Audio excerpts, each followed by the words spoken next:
rispiego fra un momento.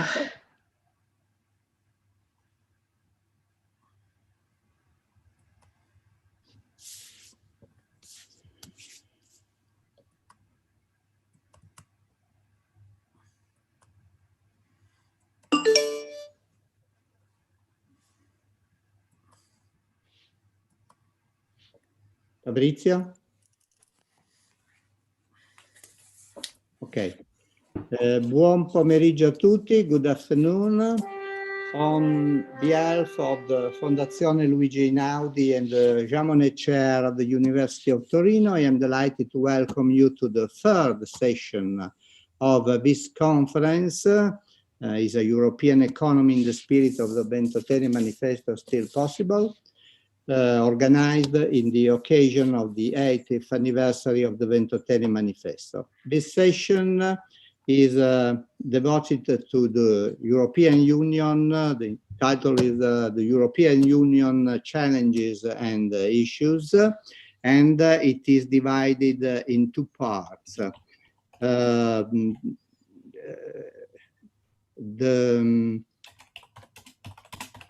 The chair of this session, is Patrizia Delpiano, professor of modern history at the University of Torino. In the second part, David Ellwood, professor of European Eurasian Studies at Bologna Institute of Policy Research, John Hopkins, and Einaudi Fellow of the Fondazione Einaudi, will chair the second part.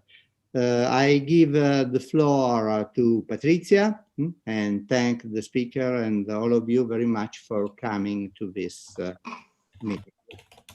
Thank you, Roberto. Let's start this session devoted to challenges and issues of the European Union. We have three speakers on the panel. The first speaker is Alessandra Venturini. Just two words to introduce Alessandra. She's professor of economics at the University of Torino and deputy director of the Migration Policy Center at the Robert Schuman Center in Fiesole.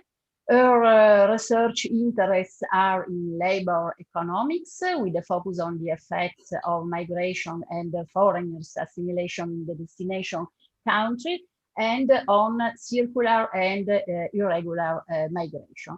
Our paper is entitled Migration Dynamic and Migration Policies.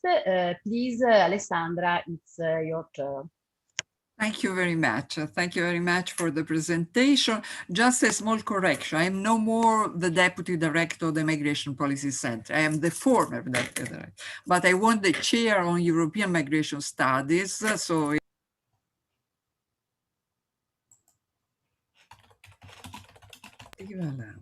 I would like to share l'organizzazione. Could I share my video, my slide? They say the organization as Fabrizio. Vi sento. Okay. Aspetta, devo però non sapevo avesse le slide, un secondo solo. Devo farla come cost.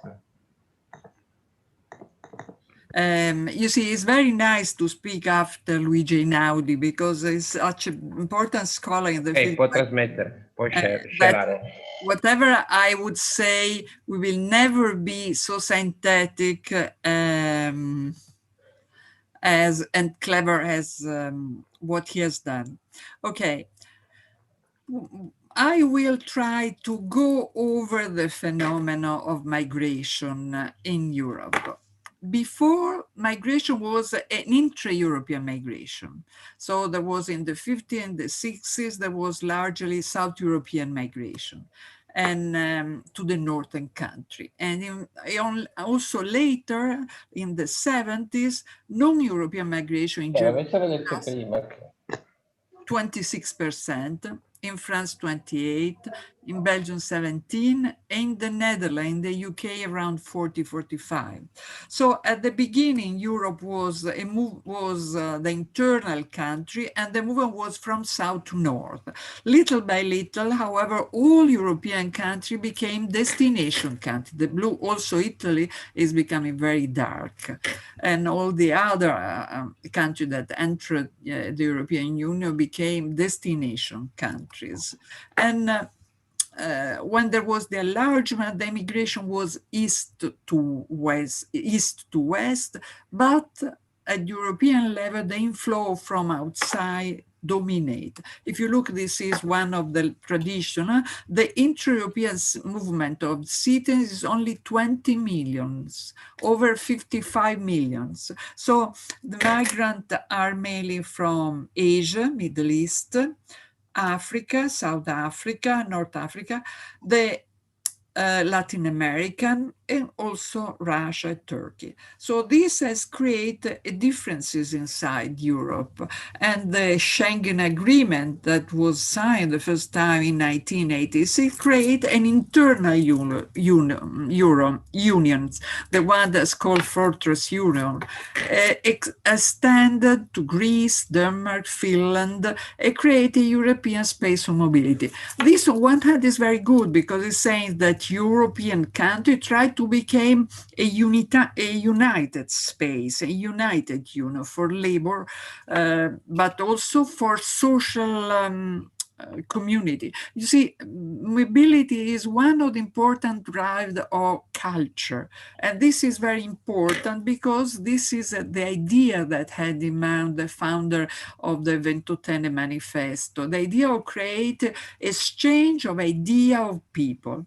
Extra-European migration remained the hand of the nation states and their bilateral agreement. That's means that in Spain you have Latin American, in France you have North African, in Germany you have the Turkish. So it's not under the control of European migration. So we said that before there were mainly internal migration. After now we have a larger part of migrants coming from extra-European countries.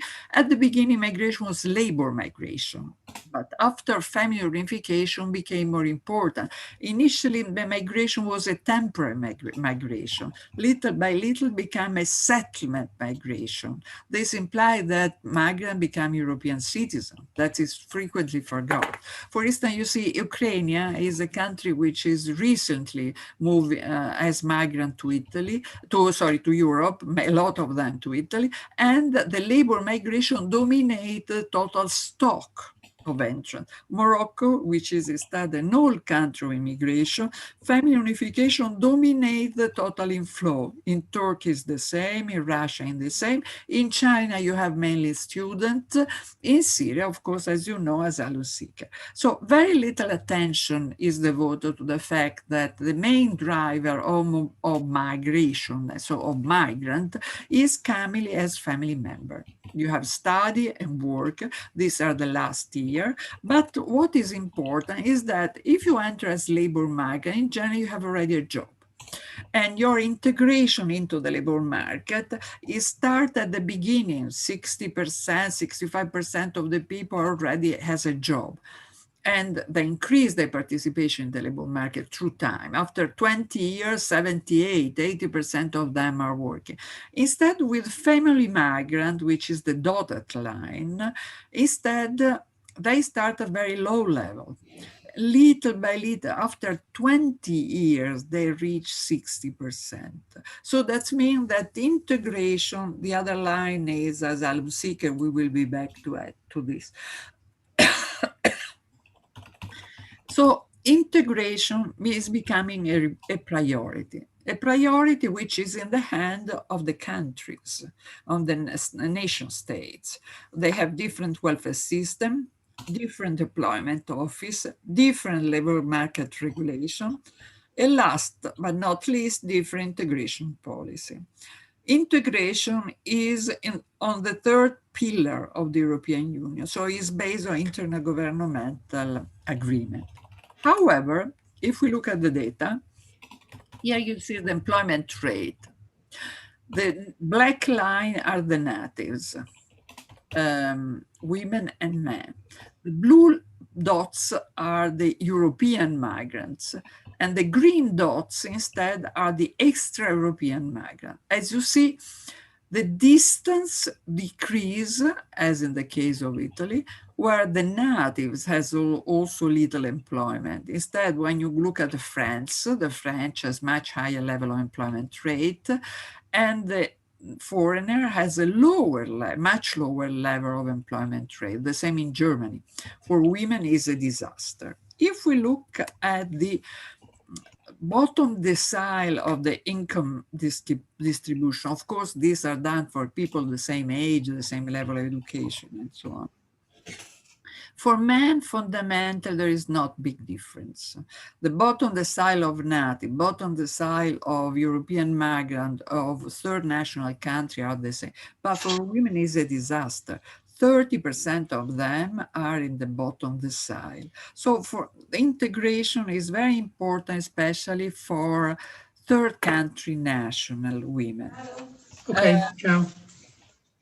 Europe has tried to do something, to have a unified legislation for third country national. But in the race of highly skilled migrants, they introduce a blue card. The blue card is a European permit that favors the entry of European highly skilled immigrants. The card has not worked. The Netherlands and the UK prefer their own cards. Only Germany use this mechanism. But at least it's showing attention of West European legislation to approach in unified way the labor migration. This is, I see, the easy story, and in a certain way, a little bit successful story. When they moved to the asylum seeker, before the asylum seeker, there were very few. After there is an increase in the demand of international protection, the double convention was the legislation applied. That means the first assistance and the registration of the demand for asylum seeker was in the hand of the border countries. But the border countries, if the asylum seeker are a small number, were ready to do this duty. But when the asylum seeker increase, they create a conflict between the border countries, which are paying the cost of the first assistance, of the depositing of the demand for international protection, and the country far from the border, land and sea. And what the border country did, they applied what can be called an implicit relocation. That means they left the migrant living. So they provide the first assistance. When there was the time to fingerprint the migrant, they let them go. In a certain way, apply this principle of implicit relocation, redistribution around Europe. Immediately, the Schengen Agreement was abandoned to stop the people at the frontier, and the conflict between the border country and the country far from the border started very strongly. The European Commission played a fantastic role. They tried to help the asylum seeker, they tried to help the country, but the Council of Ministers was unable to solve this conflict. And the relocation was at the core of the conflict. This is, as you see, the inflow of people looking for asylum, and that increased abruptly in 2015, 16. I want to recall you, however, that the majority of the people in search of international protection are not in Europe, not in the United States, are not in Canada, but are in the neighbor country. And the internally displaced people are inside the country. So Europe is feeling invaded by asylum seekers, while instead it is not. Italy was alone in approaching the arrival by sea, and in 2013 started the program Mare Nostrum, replaces later on. The EASO entered in this, try to control a ratio at the frontier, at the sea, the irregular migrant arriving. But what is in the European Commission has done is the EU-Turkey agreement, and we immediately see that it stopped the flow later on. The EU-Turkey agreement has strongly been criticized because it is against the human rights. In principle, you are absolutely right. However, the human rights are a very difficult principle because you have the rights of the Greek inhabitants of Lesbos and you have the rights of the Syrian refugees. And the country are in a difficult position. Just to show you a small point, just to say, in Greece, during the year of the boom of asylum seeker, the majority of the flow came as family member. Not remunerated activity, the blue line, not education, the black line, but the green line. Just to recall you that attention is misplaced. If we look at the inflow in the last 10 years in Europe, family unification is stable, education is stable, employment is increasing, but the asylum seekers are a small part of the total inflow. But are they all asylum seekers? If you look at the data on share of people that has been accepted for the international protection, the average in Europe is 40%. So in Italy, even less. But the picture is showing that probably not all the applicants, all the people that arrive irregular are people in search of protection, are in search of better life. This implies that likely we need to revise all, to reform all the European migration asylum system. Because as I said before, the human rights principle is a trade-off. And the cultural diversity among the European countries, some of them newly arrived, like an East European country, need time to adjust. They are young members and they need to understand the spirit of this action that Europe has done to do. And the reform in Euro migration system is important because a lot of people that arrive by boat are not really people in search of asylum, are in search of a better life. And probably the channel through which people enter Europe should be revised. The High Commission for Refugees probably is enabled to do what it was supposed to do, to resettle people from the era of conflict. The EU Pact on Migration and Asylum, which is always criticized, was announced by President von der Leyen as the end of Dublin, but also it was defined as a window of opportunity. It's tried to create nuances in the contribution of the European country, compulsory but modular duty of solidarity. European Union can broaden the frontier, so can broaden the culture, can broaden only if there is an adaptation to the culture of the country. No obligation to relocate, but obligation to contribute. And probably taking more responsibility. Until now, the EASO, the European Asylum Support Office, which is in Malta, was supposed to assist the nation state in deciding for asylum and protection claim. I don't tell you how different are the application of the rule. This will be transformed likely in an agency which is in charge of it. The last point that I want to mention is the aging of the population. The population in the past was growing. After the population is declining. Everybody knows that Europe is aging, and the average age in 2050 will be 50, 40, and so on. Instead, the migrants are much younger. So in the same period when in Europe the average age is 40 years old, among the migrants is 28. But probably few people know that the replacement rate, that means the number of people needed to replace the people that are dying or living, but in general they are dying. So this red line is much lower than the amount of migrants arriving. Only in UK and in France, you have an immigration larger than the replacement rate. In France, because the population is not aging a lot. But this taking place in Poland, in Romania, in the Czech Republic, in Hungary, in Bulgaria, also in the new accession country.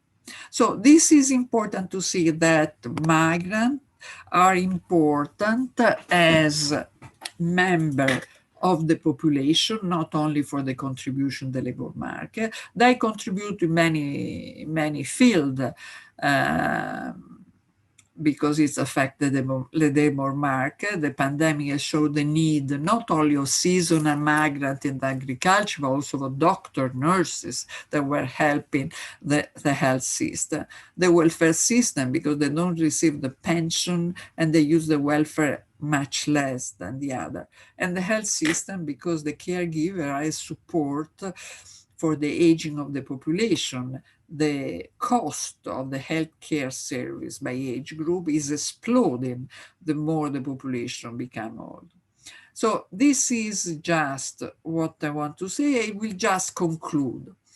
On the one hand, more and more is needed a cultural intervention to approach migration phenomena.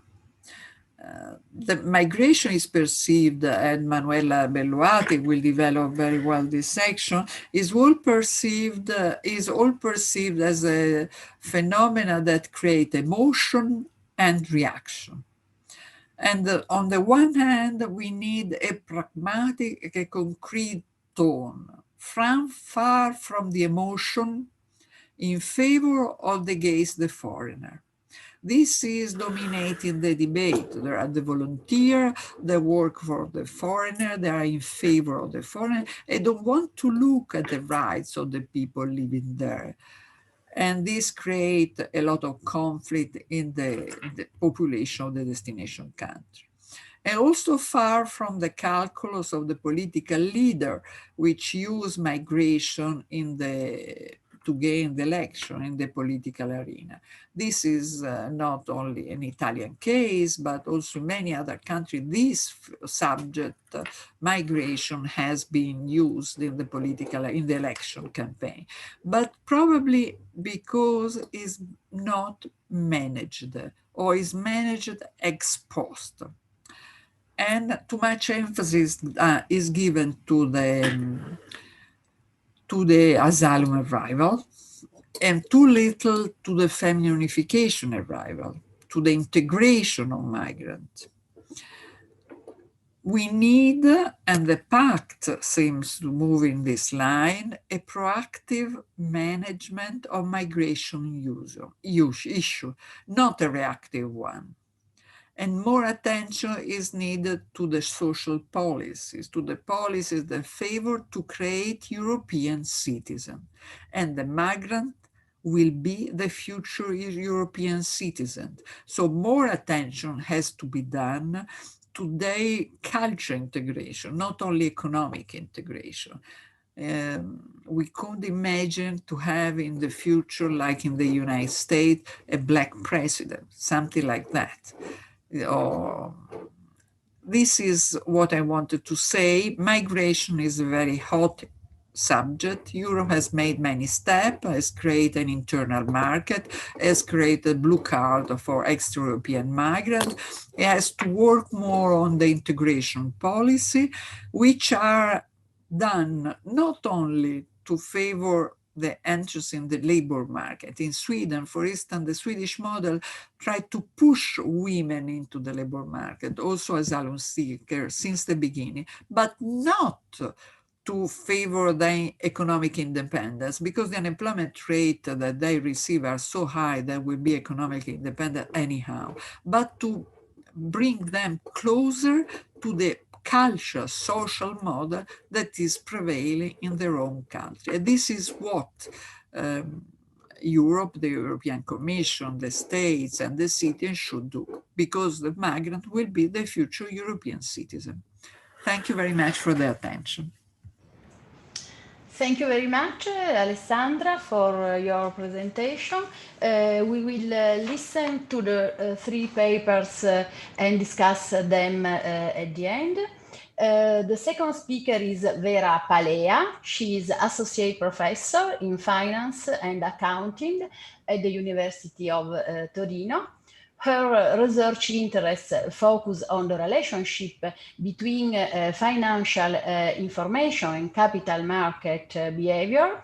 Vera is presenting a paper on sustainable development as a fundamental goal of the European Union and its implications for business in society. Over to you, Vera. Thank you. Thank you very much, Madam Chair, for giving me the floor. I'm sharing my slides. Okay. Could you see them? Okay. Perfect. Okay, perfect. Thank you very much.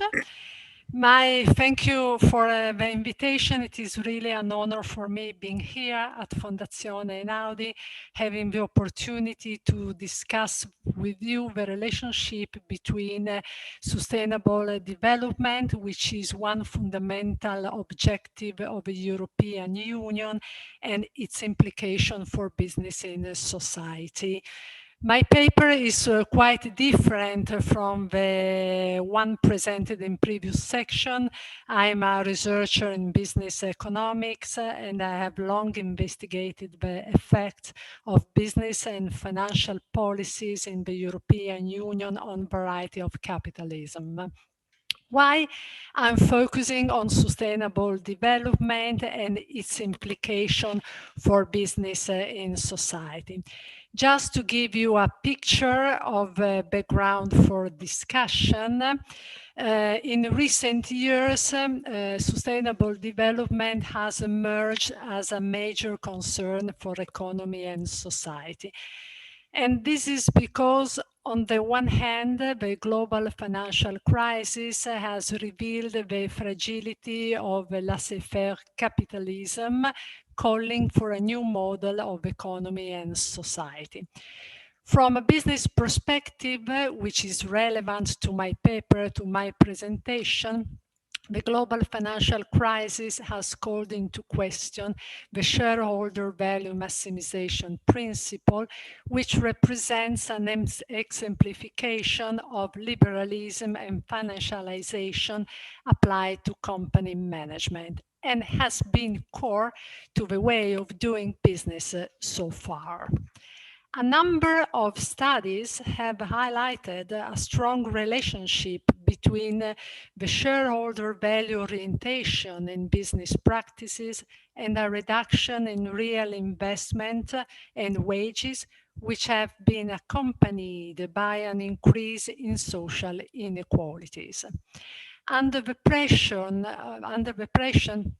of the shareholder value maximization principle, firms tend not to reinvest gains in their productive assets, but to distribute them to shareholders through dividend payouts and share buyback at the detriment of real investments and wages. This reduces the rate of capital accumulation, undermining economic growth, and increases social inequality. On the other hand, environmental sustainability has also emerged as a central political and social issue. By adopting the Paris Agreement on climate change, most economies have committed themselves to more sustainable development practices. However, retooling the economy according to sustainability criteria has become even more urgent with the COVID-19 pandemic, which has proved to be significantly correlated to human pressure on the environment. Moreover, due to lockdowns connected to virus containment, economies are now experiencing the worst economic crisis since the Second World War. However, this being the general background for discussion, after years of laissez-faire attitude in the European Union, a changing landscape is taking shape. The European Union has taken several steps for retooling the economy according to sustainability criteria. I would like to mention the European Commission's Action Plan on Sustainable Finance, the European Green Deal, the European Action Plan on Circular Economy. The Next Generation EU plan, which includes ad hoc measures to tackle the post-COVID-19 recession, is based on investment in infrastructure such as healthcare, energy, transport and communication, along with smart and green manufacturing. It is now widely understood that these EU initiatives for relaunching the economy in the post-COVID era must not bring back the economy to the status quo before the crisis, but bounce it forward according to social and environmental sustainability criteria. Against this background, a new role for business in society is also needed, one incorporating sustainability into its strategies and value creation. A sound legal basis for this new way of doing business can be found in the Lisbon Treaty, which, as we all know, represents the institutional setting of the European Union. Actually, I would call it the constitutional setting of the European Union, also if then it was rejected as a constitution by the referenda in the Netherlands and in France. However, the Lisbon Treaty, I would like to think of the Lisbon Treaty as a constitution because it went further beyond the Maastricht view of the European Union as a simple economic and monetary union, providing the basis for a new economic and social governance. For instance, it enshrines for the first time a Charter of Fundamental Rights in the European Union, thus establishing not only economic but also political and social rights for citizens and residents in the European Union. So, what I would like to highlight in my presentation is that about this new way of doing business, there is nothing to invent. Everything is already in the EU constitutional or institutional framework. We all know that the Lisbon Treaty has been the outcome of a lively debate on the future of the European Union, which had started in 2001 with the establishment of a Convention on the Future of Europe. With the Convention, the European Community discussed their project focusing on two main issues.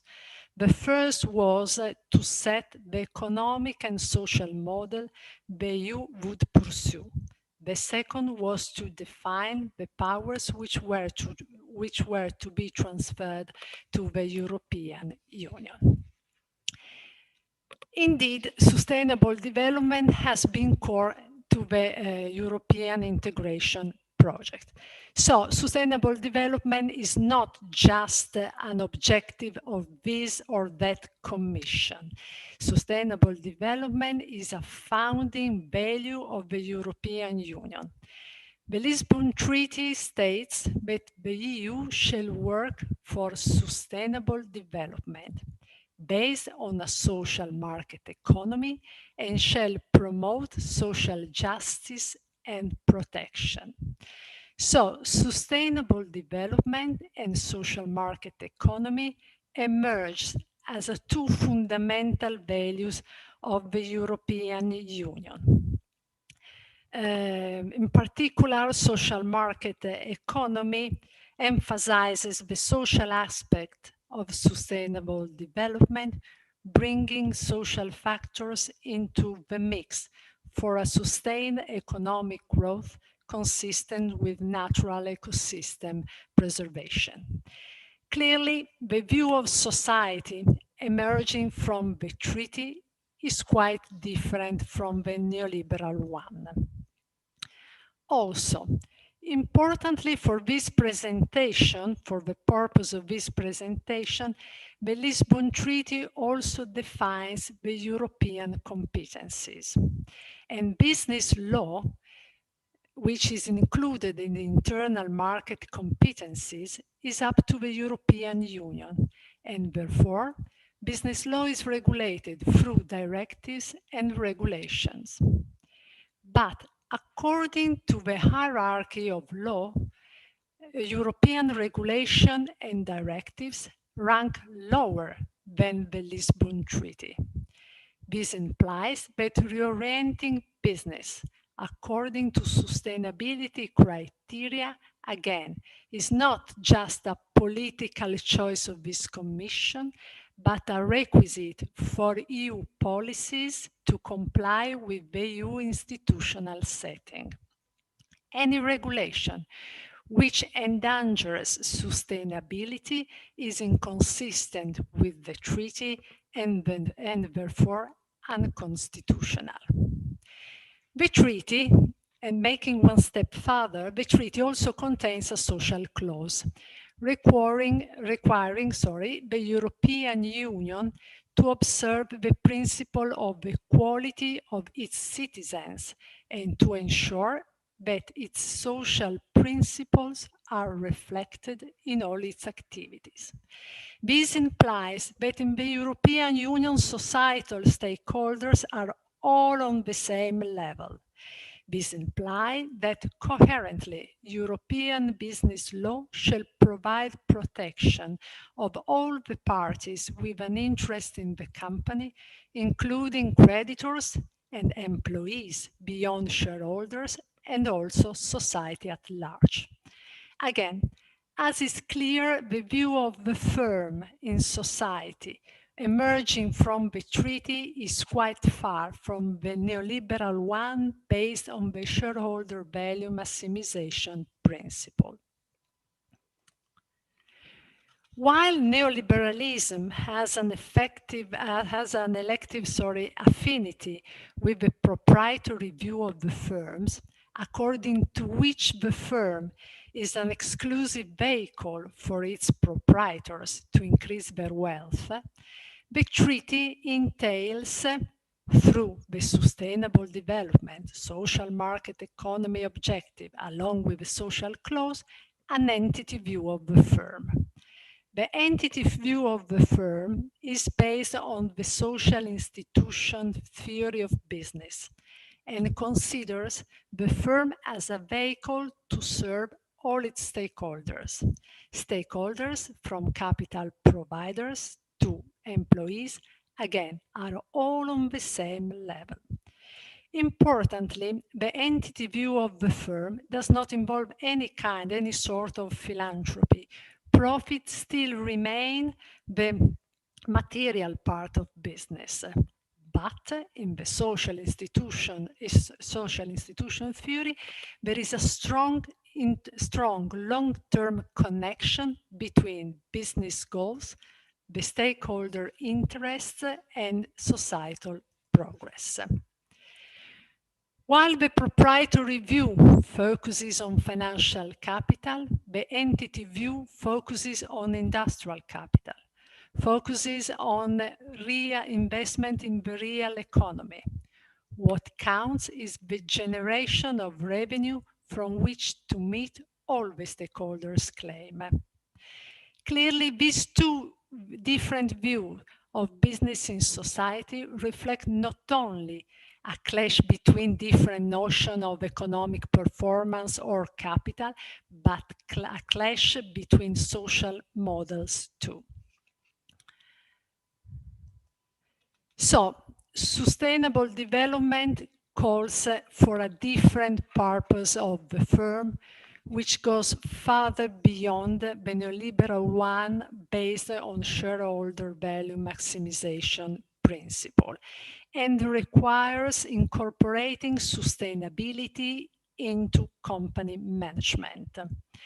An entity view of the firm against this background, an entity view of the firm is the only one consistent with the socioeconomic model that the EU wants to pursue.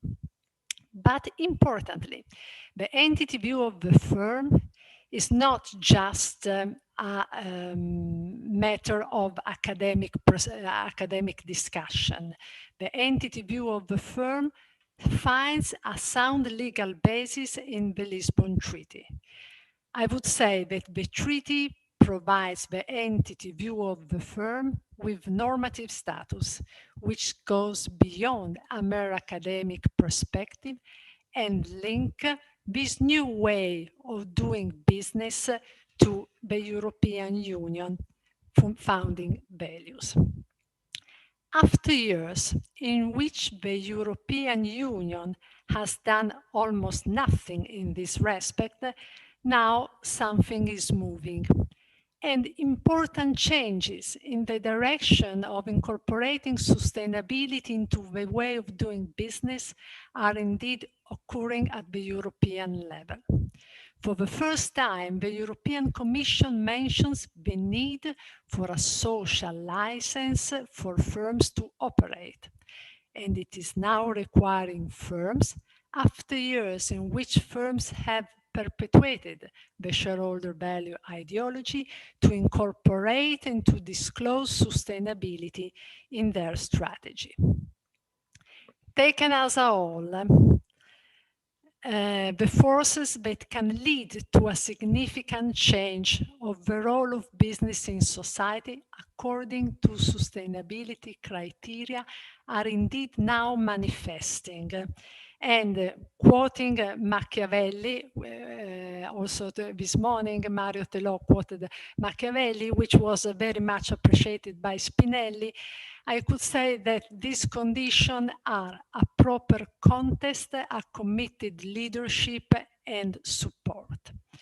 The context, which Machiavelli would call fortuna, is given by increasing environmental and climate change risks, related healthcare risks, among which the COVID-19 pandemic stands out, the worst economic recession since the Second World War, and the rising inequalities and tensions. The leadership in tackling climate issues, which Machiavelli would call virtù, is provided by the European Union's policy, strongly oriented to relaunching the economy according to sustainability criteria. Finally, support is offered by a public opinion that is increasingly concerned with environmental problems and the dramatic economic and social consequences of the pandemic. So, all in all, we can say that there are all the conditions for a significant change in the way of doing business, which considers sustainability criteria. Times have come to seize on the momentum. Clearly, a reorientation of the way of doing business, which I have just described, and which the European Commission has eventually started realizing, will make the European Union make one step further in the direction of a European society in line with Spinelli's ideals, making it a better life for the majority. Thank you very much for your attention. Many thanks, Vera. I give the floor to the last speaker, Manuela Moscala. She is Associate Professor of International Political Economy at the Scuola Normale Superiore in Pisa. Her research focuses on the relationship between technocracy and politics, the role of institutions and economic ideas in economic policy making. Her paper is on the European Central Bank and accountability, rethinking communication. The floor is yours. Thank you, Patrizia. Thanks everybody for inviting me. It's really a pleasure for me to be here. Let me share the PowerPoint that I prepared just as a backup to my presentation. As Patrizia was saying, the topic of my presentation will be around the ECB communication and... Non lo vedo più io. Sorry? Okay, I think it was not for me. Yes, it's okay. Okay, so it's about the role of the ECB and its communication. So let me just spell out a little bit more what's at stake in this discussion.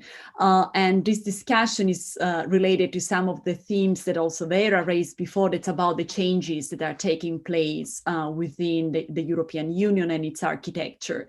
And in particular, by focusing on the ECB and its communication, what I'm ultimately trying to get at, it's about the relationship between independent, non-majoritarian institutions and their democratic legitimacy. Okay, so by analyzing the changes, if there are changes in how the ECB communicates with the public, the overall idea of this contribution is to reflect on the process of democratic legitimacy and accountability within the European Union. Also because the ECB is, of course, a quintessential example of a non-majoritarian institution, in the sense an institution that is not invested by democratic legitimacy in the sense of a popular vote, but that nonetheless whose policies are extremely consequential for the life of the citizens in the EU and in particular in the Eurozone. So the starting point of my analysis is that at least since the start of the global financial crisis and the sovereign debt crisis, we assisted to something that is quite unusual for the ECB, namely an increased politicization of its role among the European public, or publics, as we want to say it. Here you can see the data from the Eurobarometer, and you see that starting exactly with the start of the previous global and economic crisis, we see a net drop in trust towards the ECB, while at the same time trust for the euro has also recovered recently. On the opposite, popular support and attitudes towards the ECB has significantly dipped and have never recovered since the start of the previous crisis. So we really are attesting to a significant popular and negative reaction towards the ECB.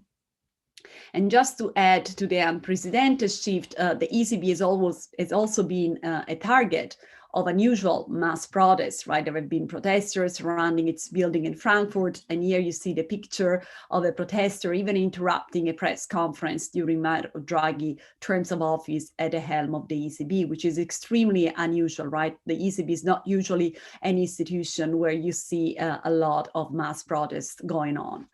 So all these combined effect of what I call politicization, which in my literature is called exactly politicization of institution, that is attested by changed popular attitudes and even protests towards the institution, lead to the question that drive my comment here for you today.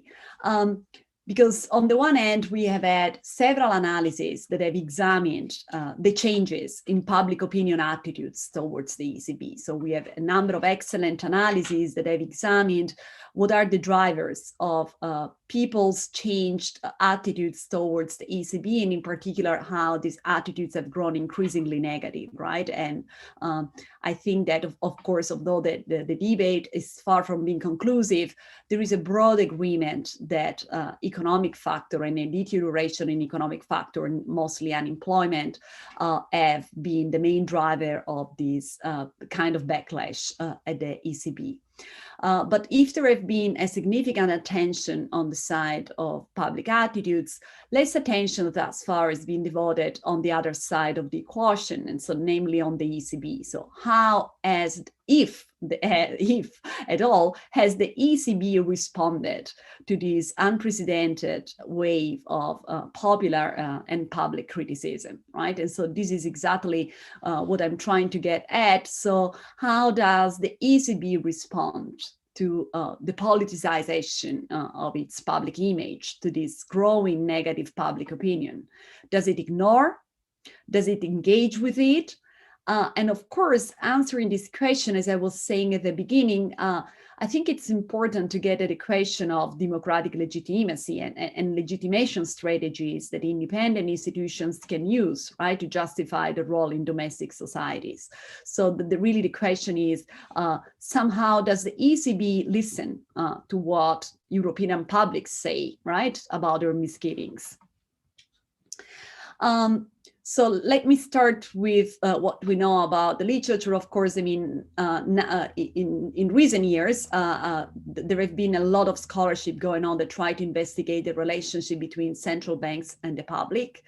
We know since a long time that central banks need the public support for both effectiveness and political legitimacy issues. On the one hand, we all know that monetary policy works, needs a transmission mechanism. And so if, for instance, households and firms do not believe in the words that come from central bank, this monetary impulse simply do not work through the economy. So public trust is a necessary ingredient for monetary policy to be transmitted to the real economy. On the other hand, there are important political legitimacy issues at stake here. I think that most scholars working on central banking, whether it's in economics or political science or sociology, agree that no independent institution can exist without some dose of political support, right? And so central banks, like any other regulatory independent institution, for instance, need political support just to justify directions in domestic society. So based on these, the hypothesis that drive my contribution is that the ECB cannot simply shrug off negative public opinion. I mean, it cannot simply ignore the increasing and visible decline in popular support that is attested by the declining net trust toward the institution that has taken place since the global and especially the sovereign debt crisis. And so the expectation that I have is that, and that we tested together with some of my colleagues, is that the ECB tends instead to be somehow responsive. And so it is responsive by adapting its communication to perceive public misgiving. And one way to adapt its communication is by expanding it. Okay, now I'm gonna go to the logic of this hypothesis. So why is communication expansion a form of responsiveness from the part of the institution?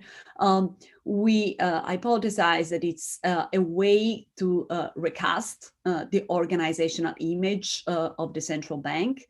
Here we have to remind ourselves that the ECB is a central bank with a clear hierarchical goal structure, with price stability taking over any other macroeconomic objective. So in this respect, for instance, the ECB is significantly different from the US central bank that has a dual mandate where price stability and employment stand basically on the same ground.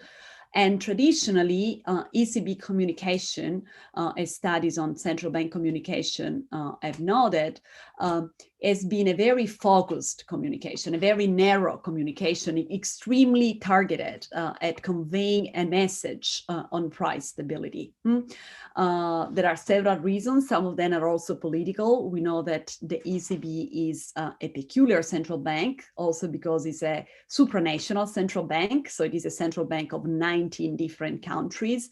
And in order to preserve its independence, the ECB has always been very eager to control its communication and make sure that no political disagreement would reach outside audiences, also to shield, its policymakers from political pressure.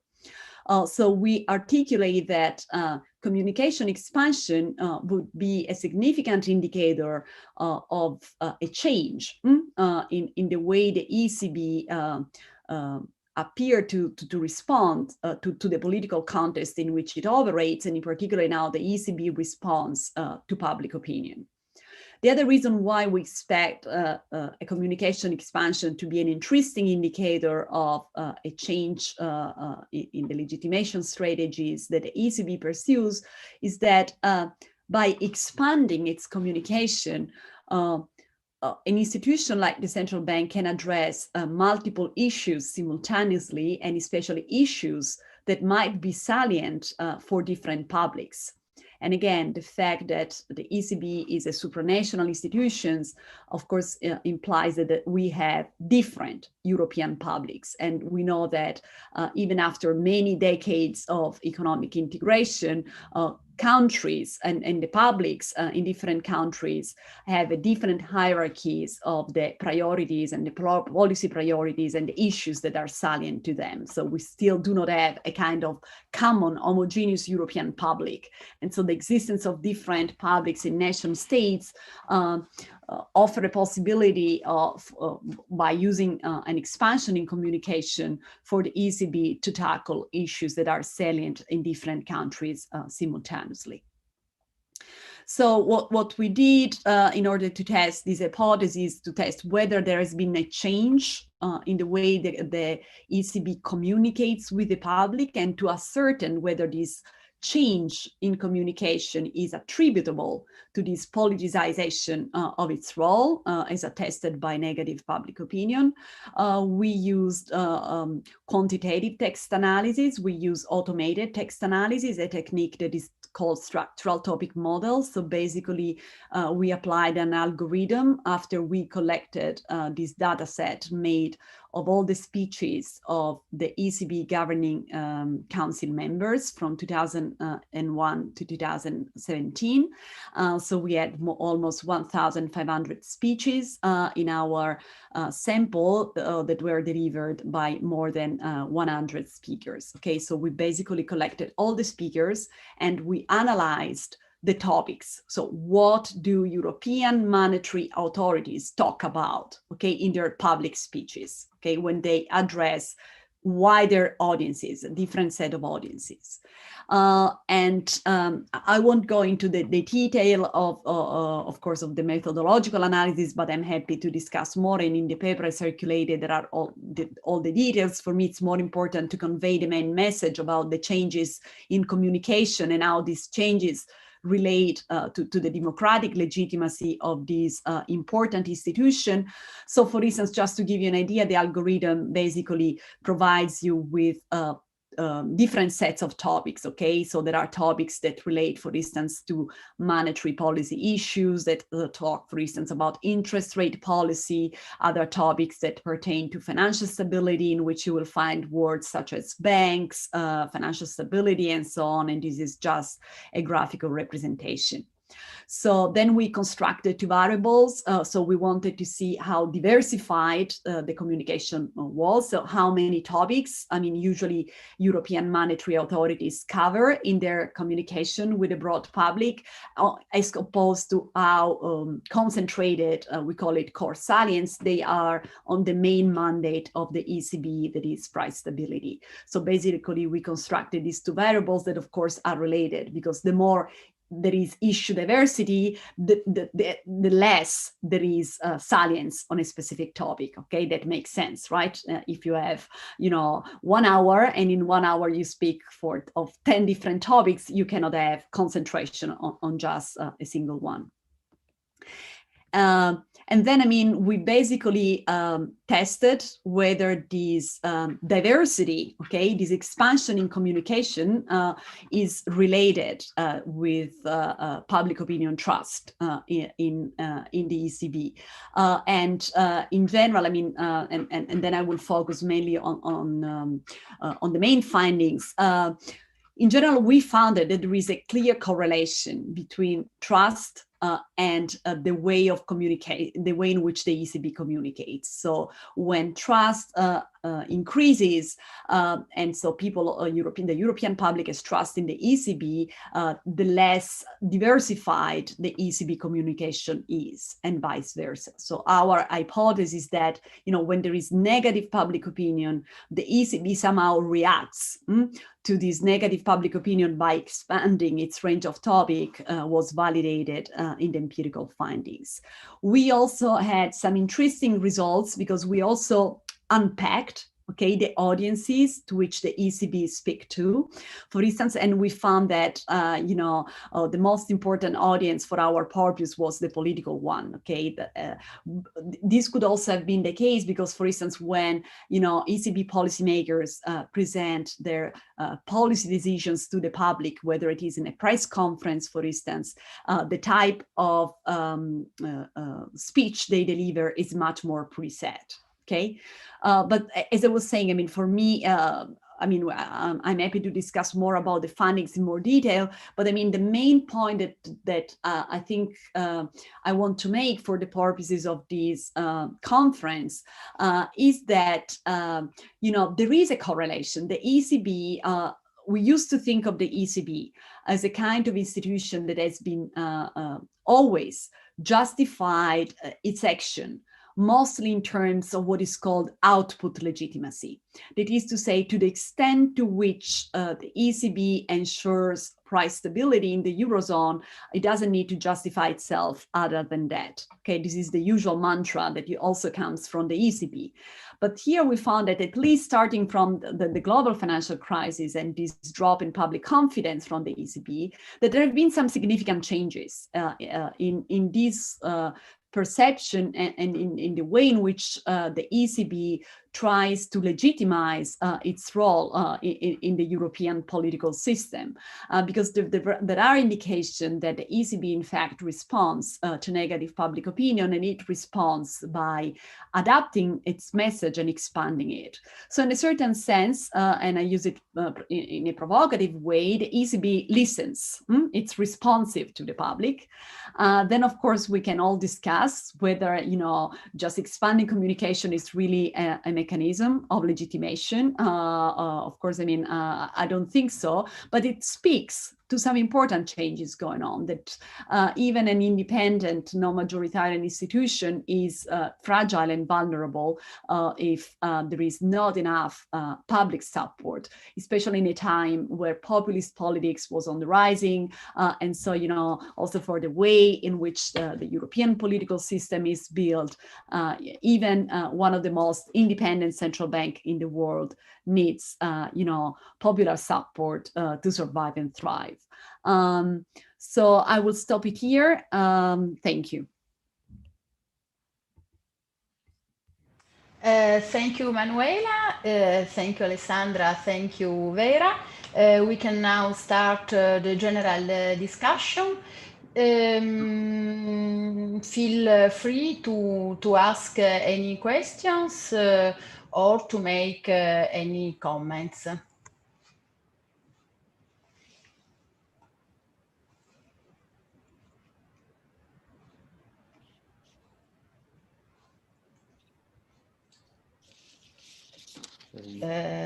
Patrizia, perhaps it's better to turn to the first part and have the discussion at the end. At the end.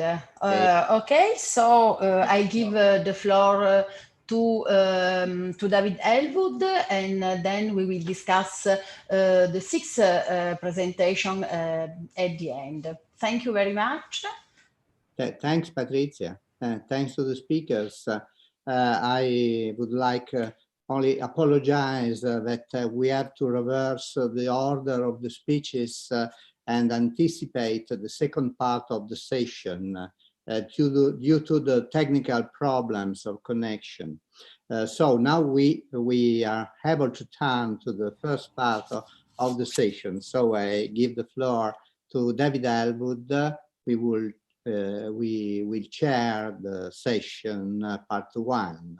And at the end, David will you will start the debate. Good. Thank you, Roberto. Fine. Can everybody hear me? Yeah? Okay. Good.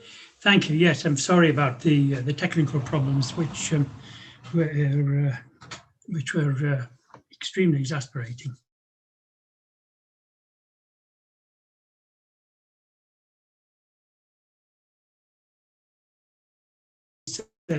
Professor of Public Policy and holds the Jean Monnet Chair in European Public Policy at George Mason University. He was a visiting professor at the College of Europe and a visiting fellow at the Netherlands Institute for International Relations at The Hague. His research interests include the historiography of European integration, the history of the European Union, institutions and governance of the EU, regional integration in the context of globalization, and prospects for global governance. He's a regular contributor to the Journal of Common Market Studies. The topic of his talk this afternoon is two kinds of Europe, the Eurozone and the EU. Desmond, over to you.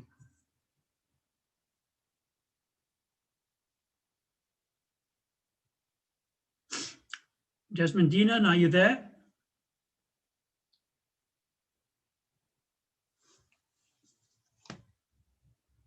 No?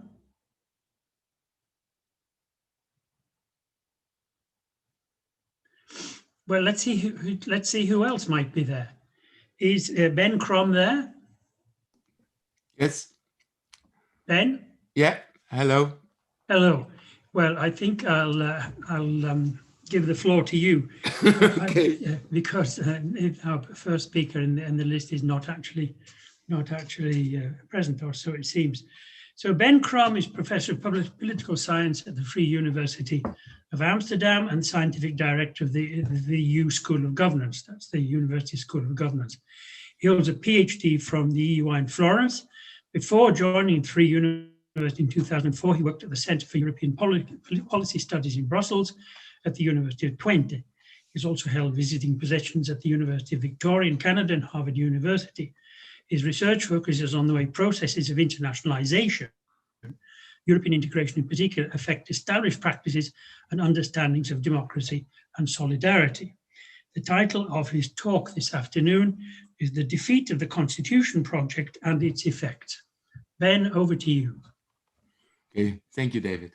Let me see, can I share my screen? I think I have to be enabled. Press the share button. You have to. Yeah, but yeah, I'm now co-host. That's good.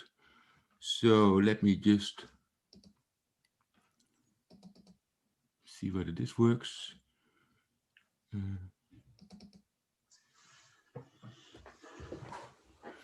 All right.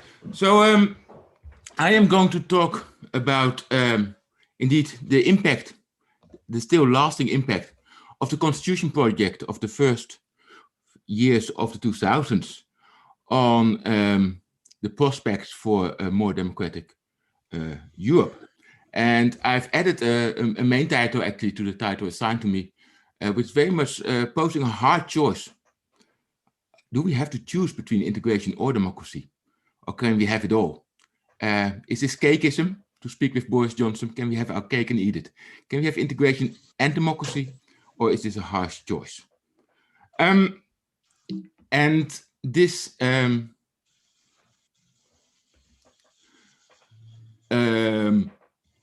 presentation comes very much against the background where on the one hand we've seen the avoidance of new treaties, of large projects to engage European citizens in consultations on the big issues, certainly in the last 10 years of successive crises. While on the other hand, there have been preparations ongoing, already starting in the months before the coronavirus outbreak, to prepare for something that's going to be called the Conference on the Future of Europe. There are many views on what that may be and what it may become.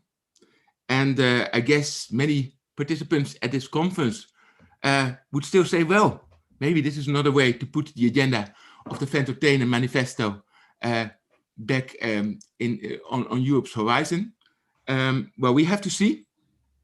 I ask, basically drawing on the experience of the convention project, very much, I want to start with the bigger question: what can the European Union really aspire to in terms of transnational democracy? And indeed, what are our options? And as I suggest, indeed, maybe we have to choose for integration at the cost of democracy. Maybe we can choose democracy, but at the cost of integration.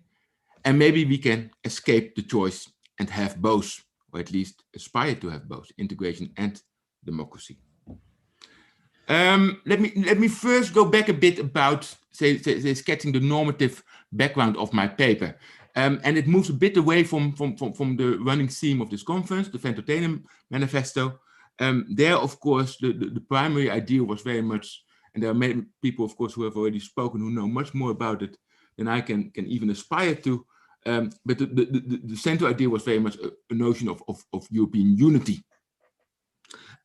Also, I think that's very striking is that the Spinelli and Rossi were not necessarily, when looking at the ideals that they pursued, were committed Democrats. I mean, I think it was mentioned yesterday already. There were some Leninist inclinations in that maybe the higher goal of unity and indeed of justice, which features also prominently, I think, in the manifesto, might justify, would not tolerate the patience required by Democrats. And there's one or two quotes in the paper that express it as well. Now, I don't think that, I actually think that on both accounts we have to change gears. I don't think that really the full-blown idea of unity, European unity, is still one that's attainable. I think what we're talking about is really how can we democratize the interdependencies in Europe. It's not about transcending the nation state, but making them work together, and making them work together indeed in a democratic way. In that sense, I also want to move away from any Leninist inclinations and rather say that we don't have a choice but to proceed democratically, even if it may tax our patience. So the ideal that I'm aiming at, and I still think that's quite an ideal and quite an ambitious agenda, is to democratize interdependencies. And I think we have to conclude that we are not there yet. What I also want, the claim I also want to make is that this reaching across boundaries is inherent maybe in the democratic aspiration per se. That if we take democracy seriously as a process of inclusion, of making sure that those who are subjected to the laws are also its co-authors, then it's a logical step that first, after long process of national emancipation and inclusion of poor people, of women, of expanding the census in a way, the national census, the next step, the next frontier to cross is indeed the frontier of the nation state. In that sense, democracy can be thought of as an inclusionary project that goes together with the idea of transnational integration. But at the same time, I think the reality, as it has emerged already soon after the years after the Second World War, is that we have to bear with nation states. And actually that in many respects, nation states are pretty effective and consoling for people.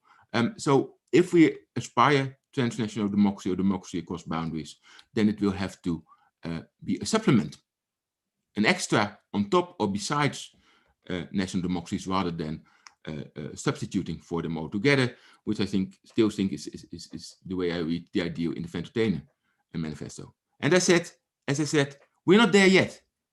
It's work, it's ongoing work. Now let me explain why I see what in my view are the main limitations of EU democracy as we have it. So on paper, I think actually we've come a long way in Europe. You can talk a lot about further institutional reform, and of course we can perfect the Spitzenkandidat process, and we might work on transnational lists. But I think the basis on paper is not bad, and can be justified on democratic grounds. The European Union cannot claim competences without it being granted those competences by all member states in treaties. All legislation requires the agreement of a supermajority of democratically elected governments, and I don't think there are more democratically authorized bodies than national governments, probably in Europe. And on top of that, actually, we have a directly elected European Parliament that, since the Treaty of Lisbon, is an effective co-legislator in Europe. So basically, you have a double democratic check on all EU legislation. That's maybe even better than you get in many member states. Still, democracy is more than formal institutions. You cannot engineer democracy by itself. And one thing is that people also have to have a sense that the procedures by which the democracy operates are fair and democratic. And I think that's lacking, and I think there's many signs of it. I mean, we've seen that, of course, in the experience of the euro crisis, the sense that bailouts were imposed rather on certain states rather than that they were democratic or co-authors of those processes. There's a sense, of course, that bigger member states dominate smaller ones. There's a sense sometimes that northern member states dominate southern ones. There's a sense that Western member states dominate Eastern ones. There's a sense that business interests dominate consumer and employer interests. The European Union is not experienced by many as a non-dominatory and well-balanced edifice. It's rather seen by many as something that's biased towards certain interests at the exclusion of others.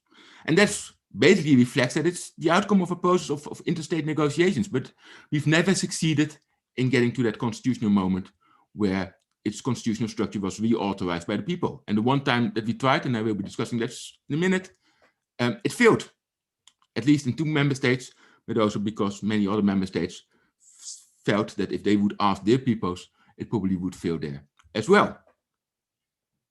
Now, the other fundamental shortcoming to talk about democracy in the European Union is that for democracy,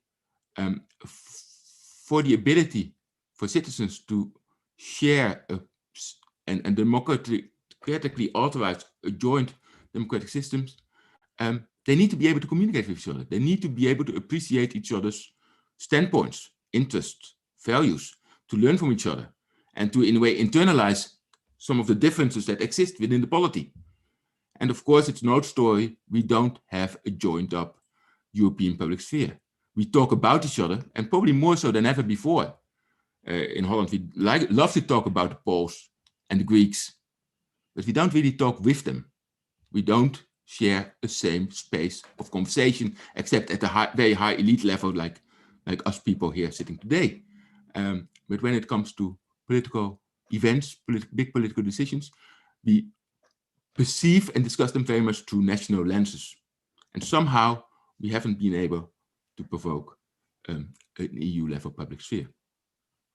So on these accounts, the EU falls short. Now, let's briefly go back to that convention project. And I think its intention was really to address those 2 fundamental shortcomings in one stroke. On the one hand, it was an attempt to establish a democratic constitution for Europe, an integrated and recalibrated framework in which indeed individuals' rights would be recognized, in which the balance between states, the balance between peoples and states would be recalibrated.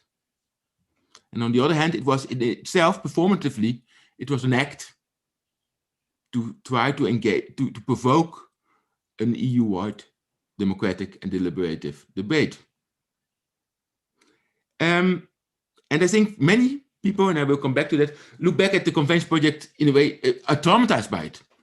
Certainly many people in Holland who have been involved in the referendum campaign that was eventually lost have turned away from direct democracy, from involvement of citizens, have become very skeptical and disillusioned by it. And indeed, I think the fact that we haven't seen any treaty change since 2007 or 2009, if you like, since the Treaty of Lisbon, is indicative of the bad taste that many politicians have left from the convention project. And still, I don't think that does justice to the project. I think we have to appreciate also that it came a long way, and maybe given the circumstances, it came an incredibly long way, and in a way that's also a tribute to the recently deceased president of the European Convention, Valéry Giscard d'Estaing.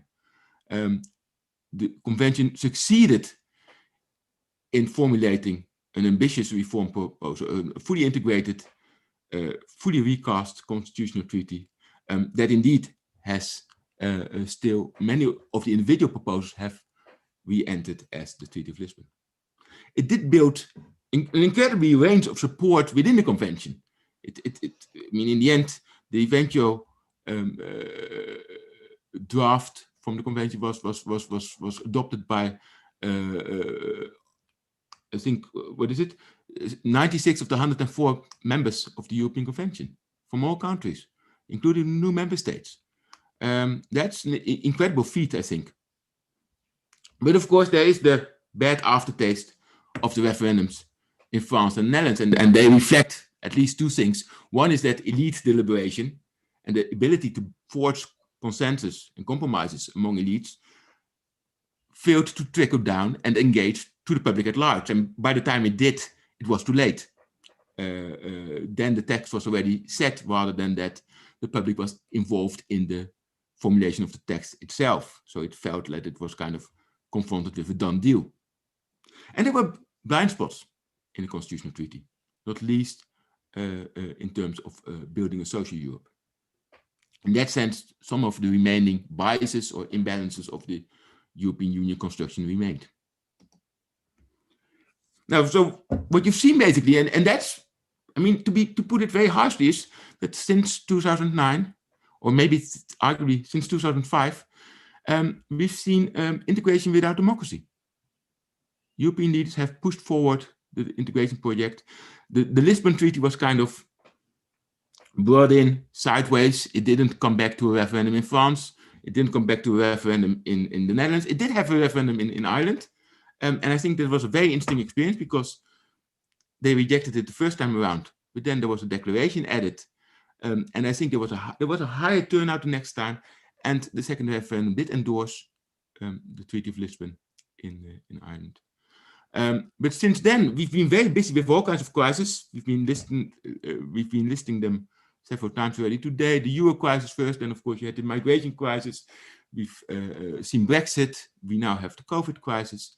That requires substantial engagement and indeed required substantial reform of the European Union. But nobody has tried to do so democratically. And even less so, actually, they've also successfully evaded revising the treaties themselves. So typically, of course, we've seen a European stability mechanism being adopted outside of the treaties rather than inside of it. And you've seen very much, of course, we've seen the heads of government in the driving seat, taking control.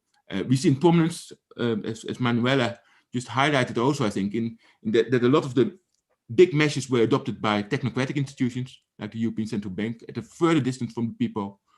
And we've seen that, for instance, the European Parliament has been taking a back seat.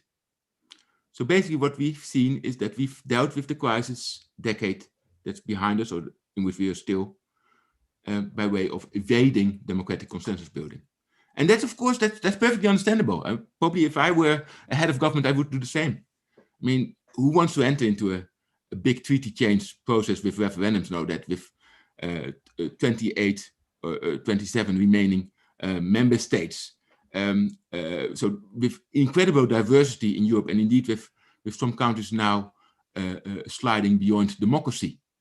And also many of these countries are facing unprecedented levels of internal polarization. So how likely is it that we can navigate a joint text through those publics? And we still don't have that European public sphere that could help us to drive opinions together, to converge rather than diverge. But I think there's a deeper question, and that's whether this is sustainable in the long run. Whether sooner or later people will not get a sense that the European machine runs forward, but they're not taken along, and sooner or later they turn against it. Of course, we've seen one example of that in the case of Britain, that we've lost on the way. So basically, here's the dilemma. We can continue like we've done. We can have integration without democratic consensus building. And that's logical because we don't have the ability to talk to each other effectively. We don't have a joined up national debate on European issues. If the government is in crisis, like last week in Italy, you don't get a full public being agitated at the European level when it would concern Europe. But we also indeed lack fully authorized and fully credible democratic procedures. For many people, the European Union remains an outside force, an alien force, and indeed a force that they don't trust because they think it's biased and probably biased against their own interests. And these two factors reinforce each other. And I think it's a risky reinforcement to push forward. But let me be clear. I mean, I don't think that the alternative, abandoning integration for the sake of regaining some idea of democratic sovereignty, is really viable. And Brexit is, of course, the main example here. Because you can leave the European Union, but you cannot leave, in this world, international interdependencies. And actually what you leave, you throw yourself back into some kind of international anarchy, rather than that you have the kind of cushion and at least the procedures, the structures that the European Union affords you to engage with each other in a structured and balanced way, even if that balance may not be perfect. And also I think it's, from a democratic perspective, it's really also a step backward, because you're giving up on this promise that democracy, in the end, if we really want to be inclusive, then the next boundary to take is the national boundary. So you're falling back into some kind of natural miss of the national identity. So is there a way out? Let me be honest, I don't think there's a perfect synthesis. And I don't think there's an easy way out. But I do think that we basically don't have a choice but to stick to the promise of transnational democracy, while knowing that we're not in the conditions to realize it yet. But that is the only horizon towards which we can work. So we have to rely on pragmatic cooperation with respect for national autonomy, and indeed with respect for the primacy and the supreme quality of national democracy. We also have to continue to face up to the citizens, to explain to them, to engage in projects. And we also have to prepare for failure, because it will remain very hard to bring 500 million people together and to build a democracy for them under the conditions that we face. But the only thing is that we can try, and we can try again. And I think one of the big risks of the way that European politics has unfolded over the last decade is that I think on too many occasions we haven't tried. We've turned away from citizens and said, well, the urgency of the crisis requires us to act and to integrate and to establish a banking union, or to impose a third bailout on Greece, without really looking at but how do we build support and confidence in those measures. Now, let me say a bit about what's still on the agenda. There may be somewhere in the next months or in a year, this conference on the future of Europe. We've seen positions on it being prepared by the Council, by the Commission, by the European Parliament. It's not something that many people have wholeheartedly embraced and are, except of course for people like us maybe and academics, but there are very few politicians who are really enthusiastic about it. Macron was of course one of the instigators. It was also forced, or in a way the momentum took place because the Spitzenkandidat, the election of the Commission President, didn't unfold like the European Parliament had anticipated it. And it's clear that the disagreement on this procedure between the Council and the European Parliament needs some kind of resolution. So somehow this appeared on the agenda and it couldn't be pushed away. But there are very different views about what it should be. And some of that disagreement is being played out with a focus on who's going to chair it. Nobody wants to have somebody who turns out to be as assertive and and entrepreneurial as Giscard d'Estaing turned out to be when it came to the European Convention. So the initial option of having Guy Verhofstadt chair the conference was rejected by most member states as being somebody who's far too federalist and far too ambitious.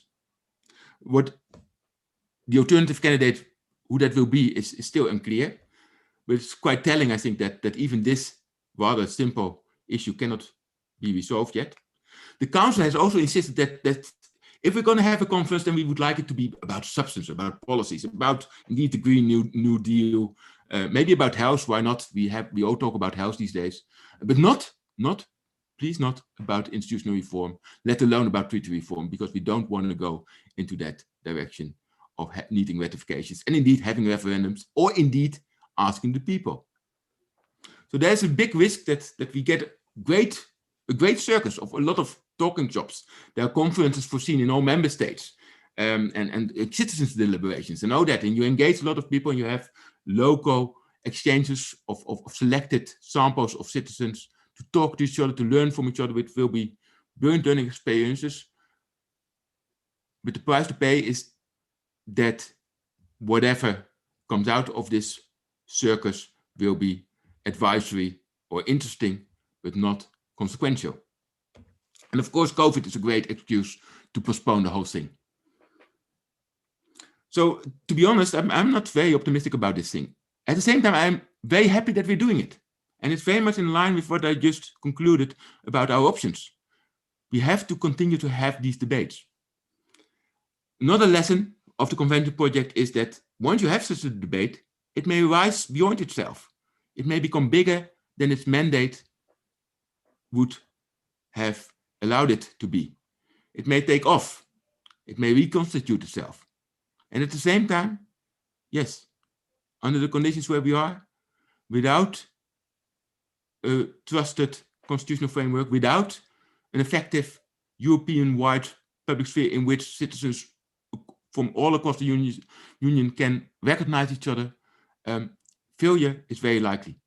But that should not deter us from trying again. So that brings me to a very still, but I think classical quote from a contemporary of Spinelli, I guess. And we all know this, but I think it still bears reminding. Winston Churchill saying, democracy is the worst form of government, except for all the others that have been tried from time to time. And maybe, in a way, the same applies for European integration.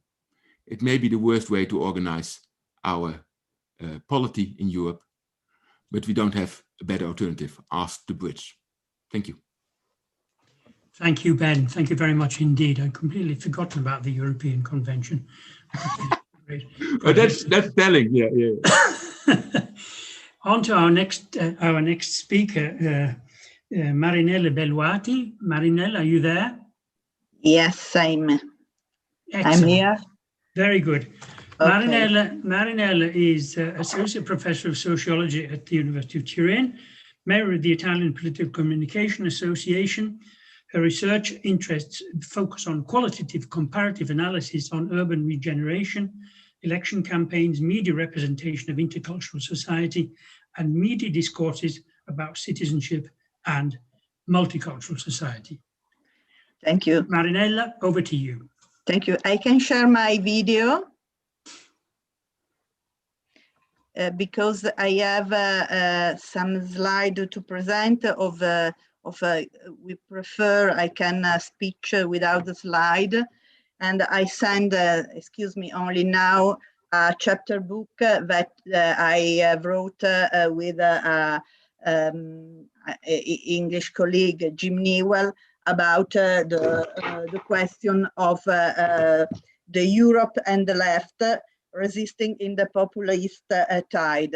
In my chapter, I try to explain, to make a summarize of my idea about the question concern the communication deficit of European Union. I'm a coordinator of a Jean Monnet module titled CUR, communicating Europe, and I try to explain, to explore the potential and at the meantime also the difficult that European institution had in manage communication, public communication, political communication, and social communication. I would like to start with three quotes of important, for me, authors in this field. The first quotation is a quotation of Edgar Morin, Sociology of the Culture, very famous, obviously, and reflecting about European integration, Morin said that European identity often appear more a tumultuous disorder than a integrated process. And this is a point, a very interesting point, because for all time that European Union exists, European Union was more similar that a disorder than an order. And this is an interesting point for me. The second quotation is the quotation of Pippa Norris, that studying European integration admit that European identity is a polycentric, a polymorphous space made of different culture, religions, geographic features, and political diversity. The political institutions in Europe are very, very different. The election system are very different. Despite this, European integration is approaches that try to match all these differences. The claim unity in the diversity is not only a claim, but is a real identity point for the euro. And the last quotation is a quotation from Jürgen Habermas that defining European public sphere tell us that the European public sphere is not a rationality, it's not only a philosophical condition or economic rationalities, but is the possibility for different social identities to access to right. And in this lesson, Habermas underlined the power of communicative rationality. And this is my field. I'm studying communication, communication processes.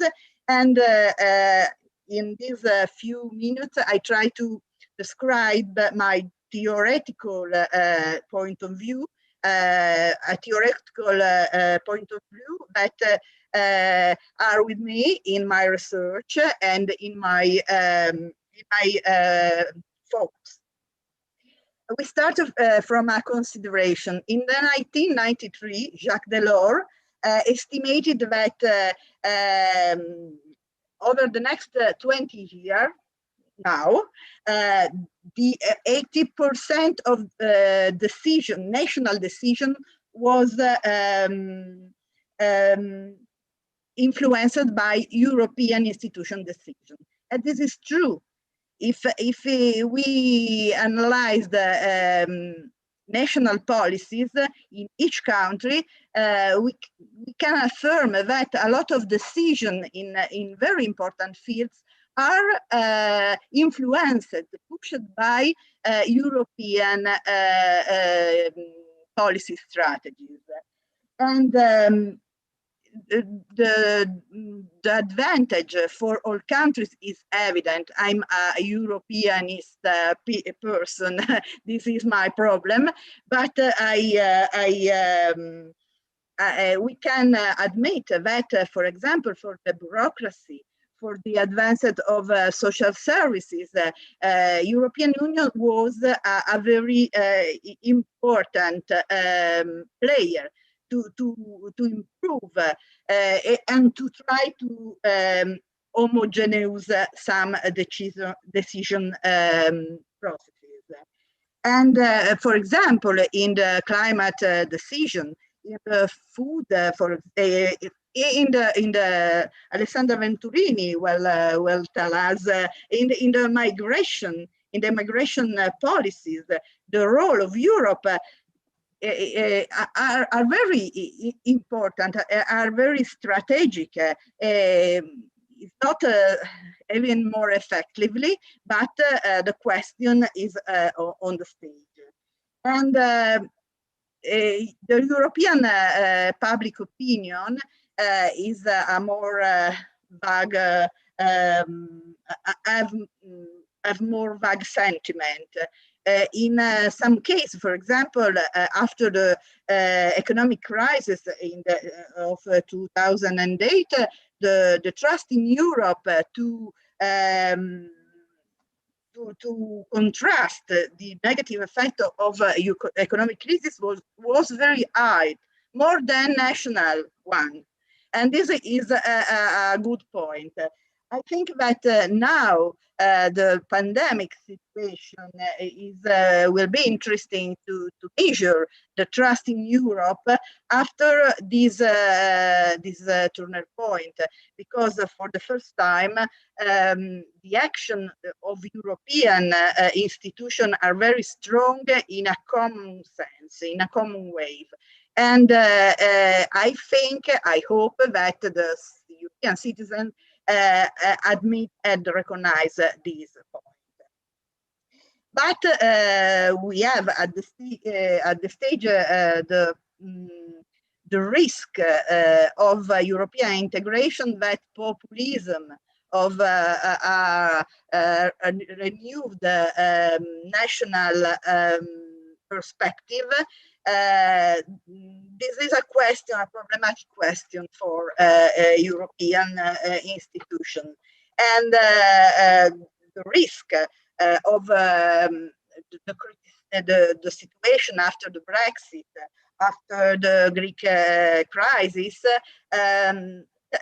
pose the European institution on a border, and the risk to fall in the end, in the other end, is very high.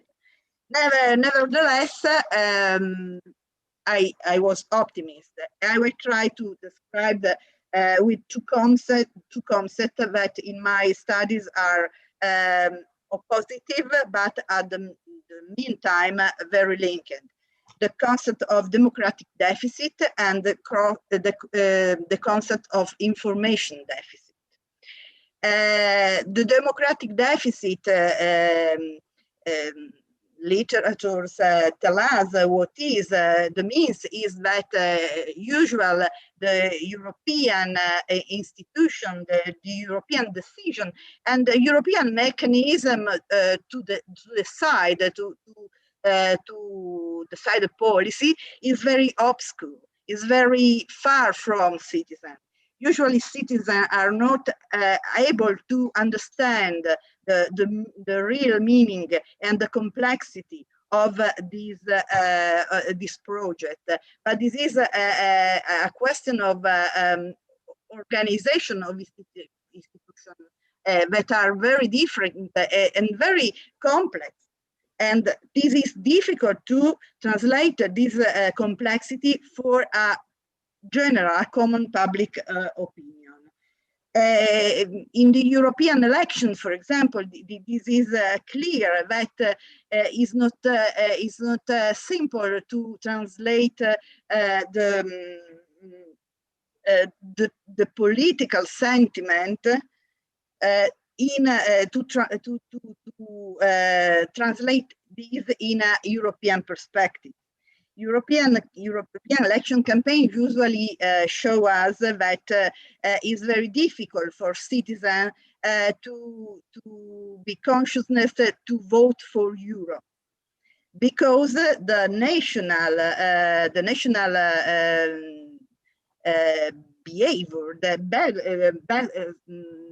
bad behavior, usually explain this question as starting from a national point of view. European election for public opinion, national public opinion, is a national question. And this is a very an important, a relevant gap to transmit this idea to a European citizen that the vote is not for nation, but vote for Europe. And this is a communicative question. And at the other end, the second concept is the information deficit. Usually, Europe, a critic of the European institutions are not able to communicate with citizens. And this is a leitmotiv that is enduring from a long time. Never, despite the fact that European institutions, starting from a lot of time, are trying to reinforce, are trying to create opportunity to communicate with citizens. And but this is another time a national problem, because the difficult to improve a communicative European public space starts from the national media system, for example, because in media system are not able to include a European perspective in their representation of reality, of society, of politics. And this increased the distance between citizen and European institution. And in my idea, the question of democratic deficit is a question of information. First of all, not only it's clear, but it is a question of information. The effort to create a European media newsmaking is a crucial point. We recognize that there are different experiments of European media, but this is more complicated for to spread this information in all countries, because there is a problem of language, for example, and the question of translation of European messages are a crucial question. But in this field, European answer has been very potent because the tools and the policy in this direction are very, very strong.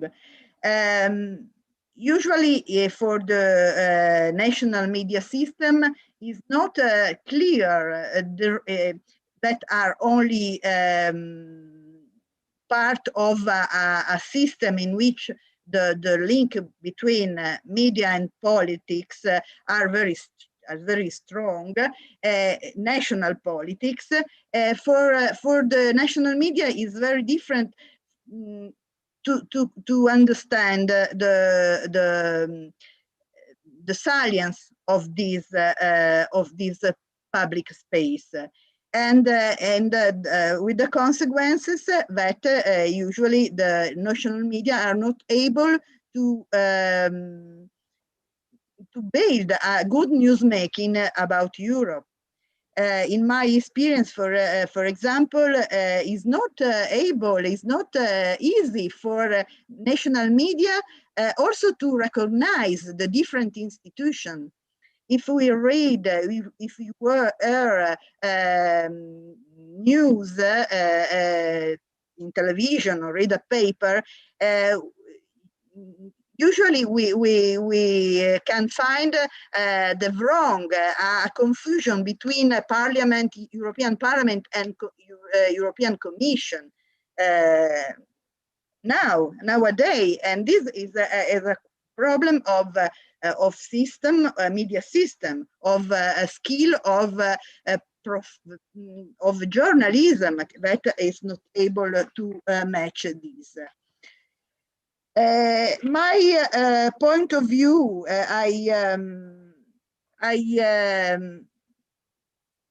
in my idea,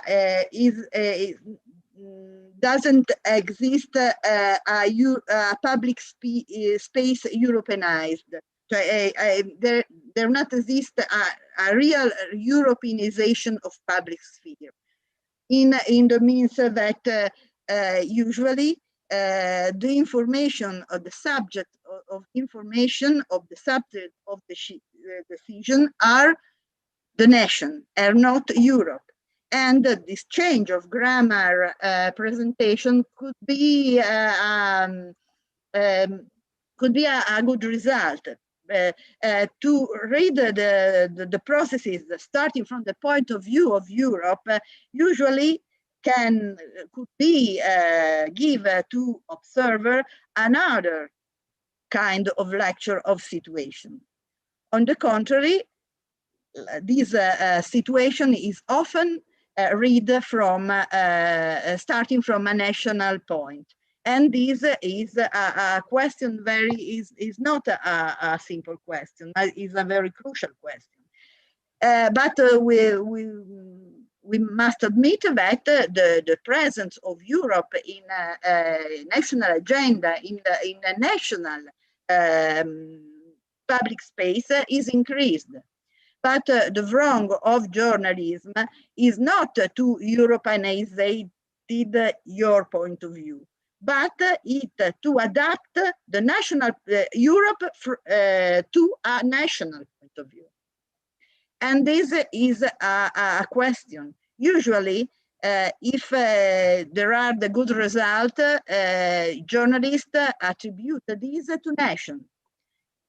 On the contrary, the best result in a narrative, in a journalist narrative, is attributed to Europe. Is the Europe ask us a sacrifice? Is the Europe ask us to renounce or to our sovereignty? But if the innovation, if the social project increase with the European fund, this is a little part of discourse that often is omitted by public speech. And it is not the best consciousness. It's difficult to grow a professionalism skilled toward Europe. And this is a question. The problem is the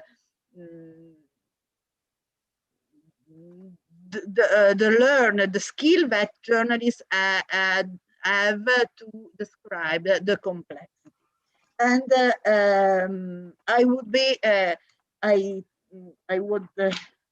I close my speech with another difference, very important, the difference between information and communication. In my opinion, European institutions are very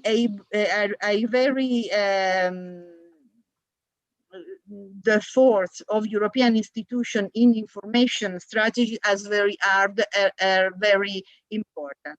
But there is a lack of communication in the means that the communication is not only the to transfer information, but it's all to create it a sentiment, a humus, a community sense. And this is, in my opinion, a very important question. how can be Europe to increase sentiment towards Europe with this tool in this time. And this is my question, the question research of my study of my module. And what to do to move in a suggestion is to increase information. This is a fundamental, because Europe is a very an important hub to rational information. But at the meantime, following other way to increase community and communication resource. In my opinion, one of the idea that starting from European policy is the idea of go local.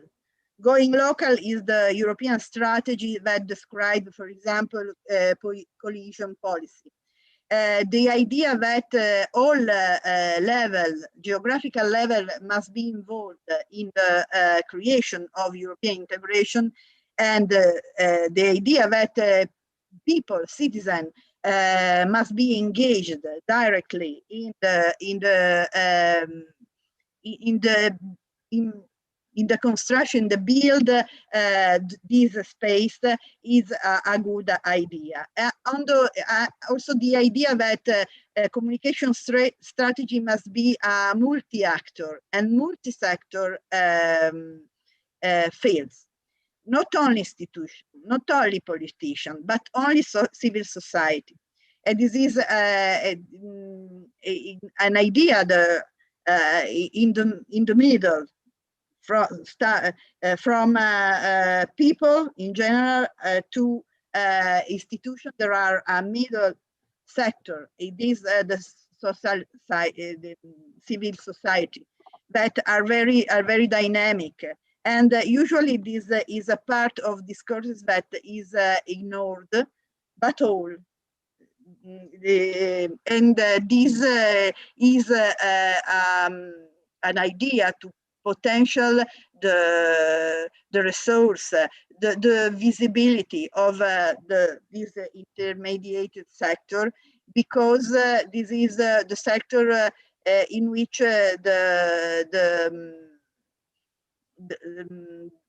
the strategies, the action is more and more interesting at this moment. And this I conclude with to underline the importance to control, to include the European communication resources in social and political analysis of European integration. Thank you. Sorry for my speech. In my English, not so bad.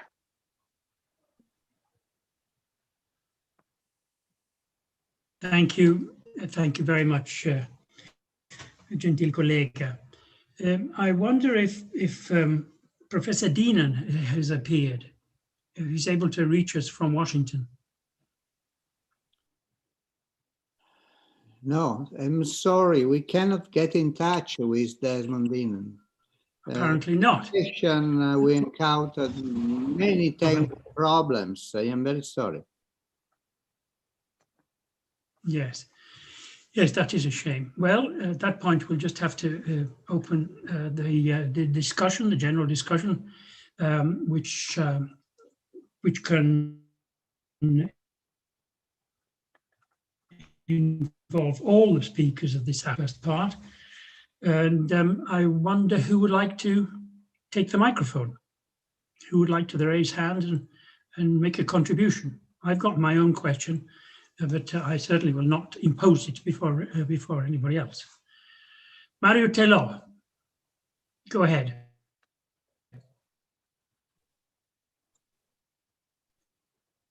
You have to activate your microphone, Telò. See, you are on mute. Hello, Okay. hello, David. Hello, David. Hi, hello, Mario. Do you hear Hi. me? Do you hear me? Yes, not very well, but we do hear Yes. you, yes. Very well. And goodbye. We know each other since 30, 40 years. The conference in Bologna, organized by our poor colleague Da Torre, you remember maybe, with Andrew Gamble Yes. and others. So many years ago. Oh my goodness, yes. Yes, yeah. Well, Yes, I miss him very much. I regret a little bit that given the relevance of the question of democracy for all of us, the two previous presentations by Vera and Manuela will be probably a little bit sacrificed in the discussion, while they deserve a rich discussion because they are excellent presentations. However, I would like to focus my intervention on Ben Crum in particularly, Marinella presentation on democracy and European public sphere. I think that what we share, all of us, is a kind of Habermas inspiration. Marinella mentioned Habermas. I agree. Habermas is today the most important philosopher in Europe and still proactive, a fighter for Europe, democratization of the European Union. Do you hear me? Yes. And I guess that this shared inspiration is very important. So, and secondly, the word used in your program, long run. We are situating the crisis in the long run of the European construction. And then comes the difference, the cleavage between optimist and pessimist.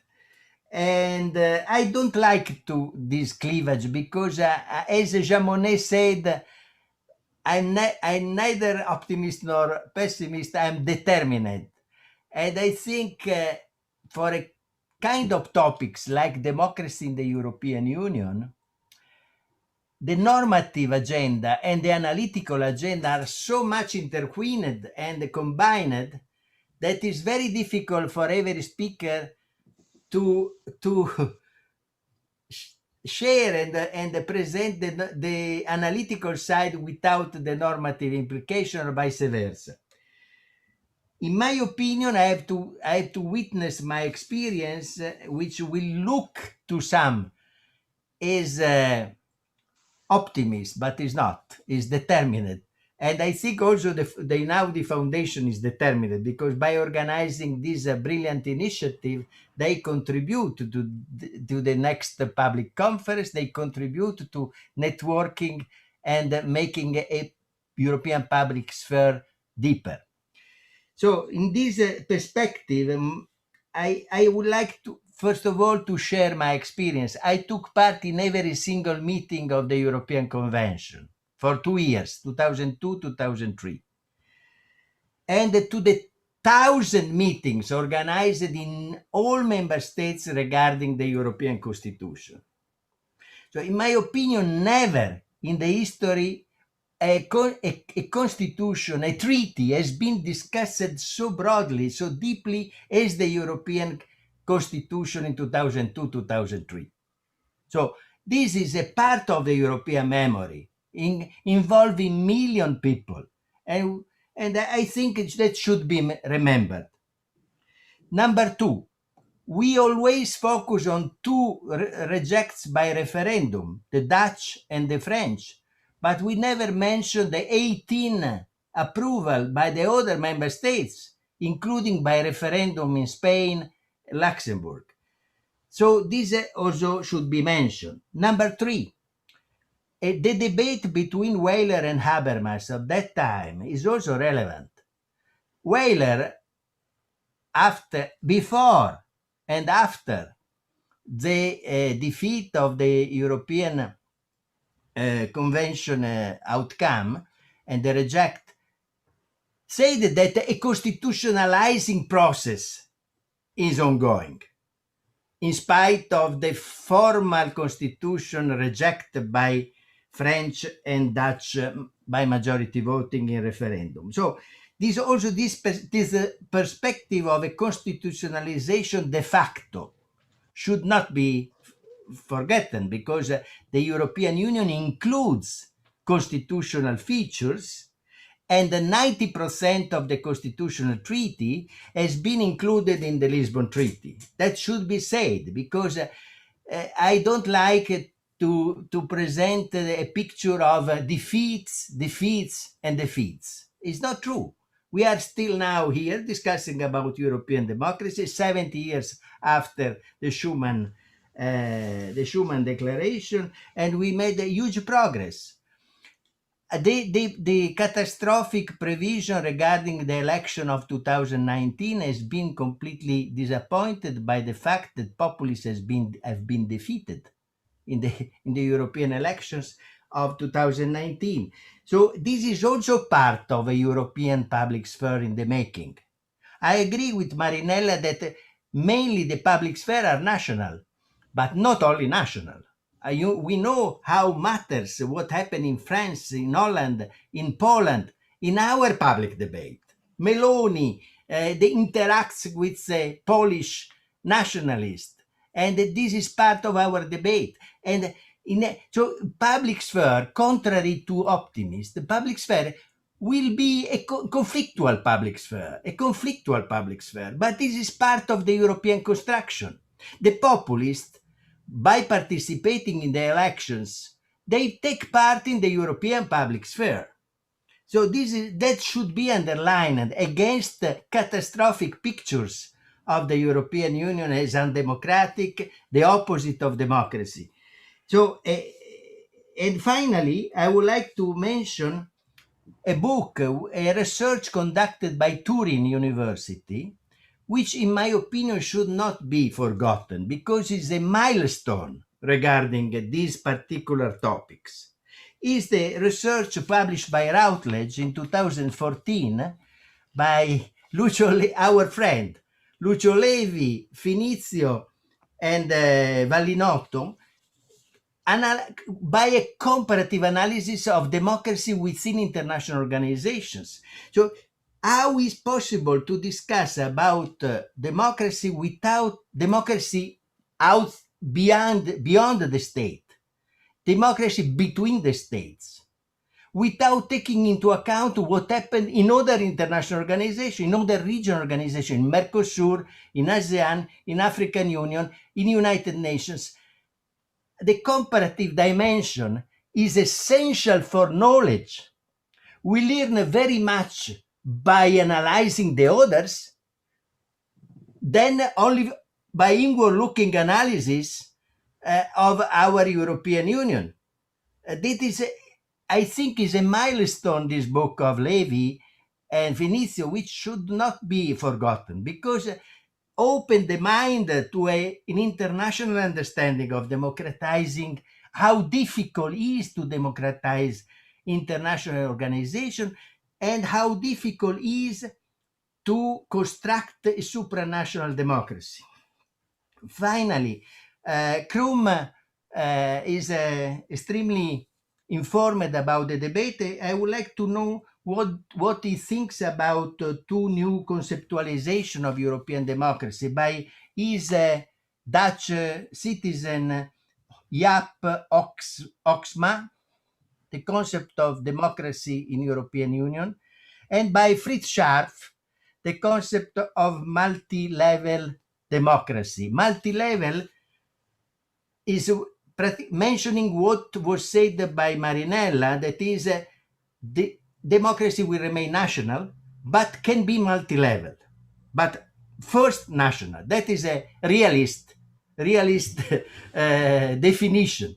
But according to Fritz Scharf, the question is a multi-level democracy. So we need a new concept. We need also conceptual input to the conference on the future of European Union. Thank you very much.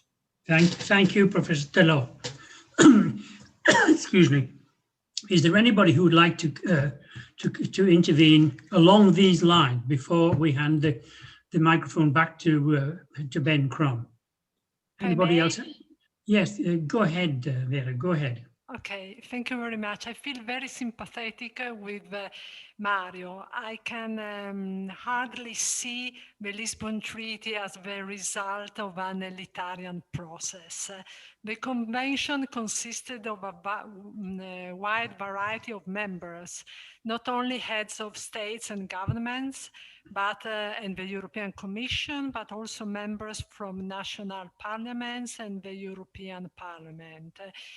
Submitting the treaty, the project, to a national referenda rather than to a European referendum, that was really undemocratic, because the European project in this way once again encountered the veto deadlock.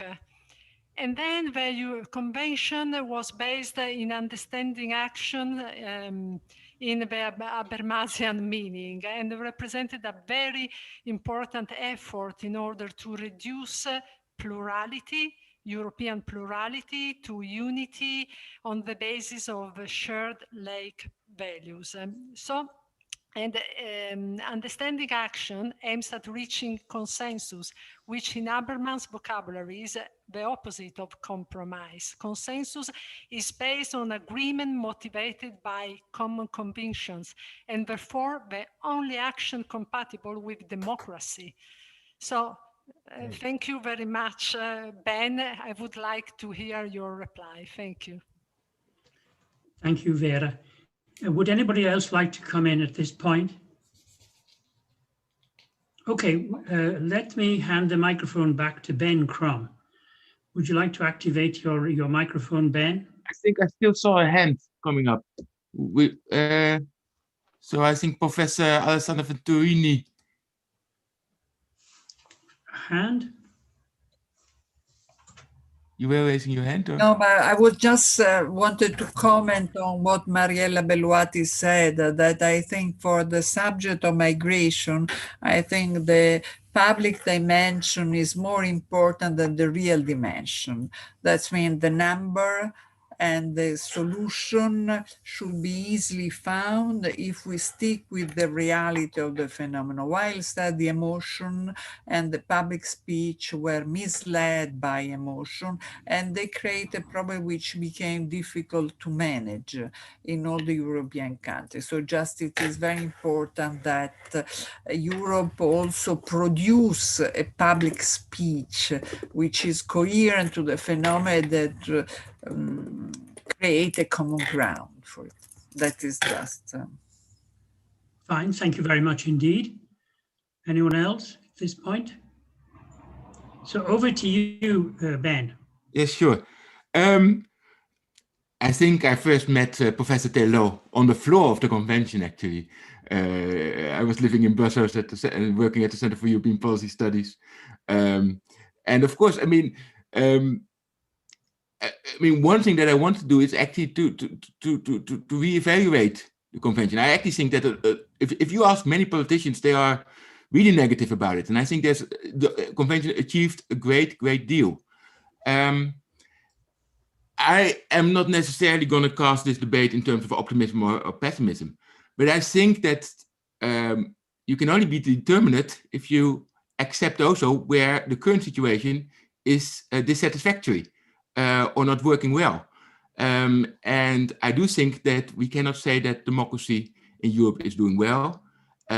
We have a constitution in a formal or material sense, but I don't think it's a constitution that many people feel that is their constitution.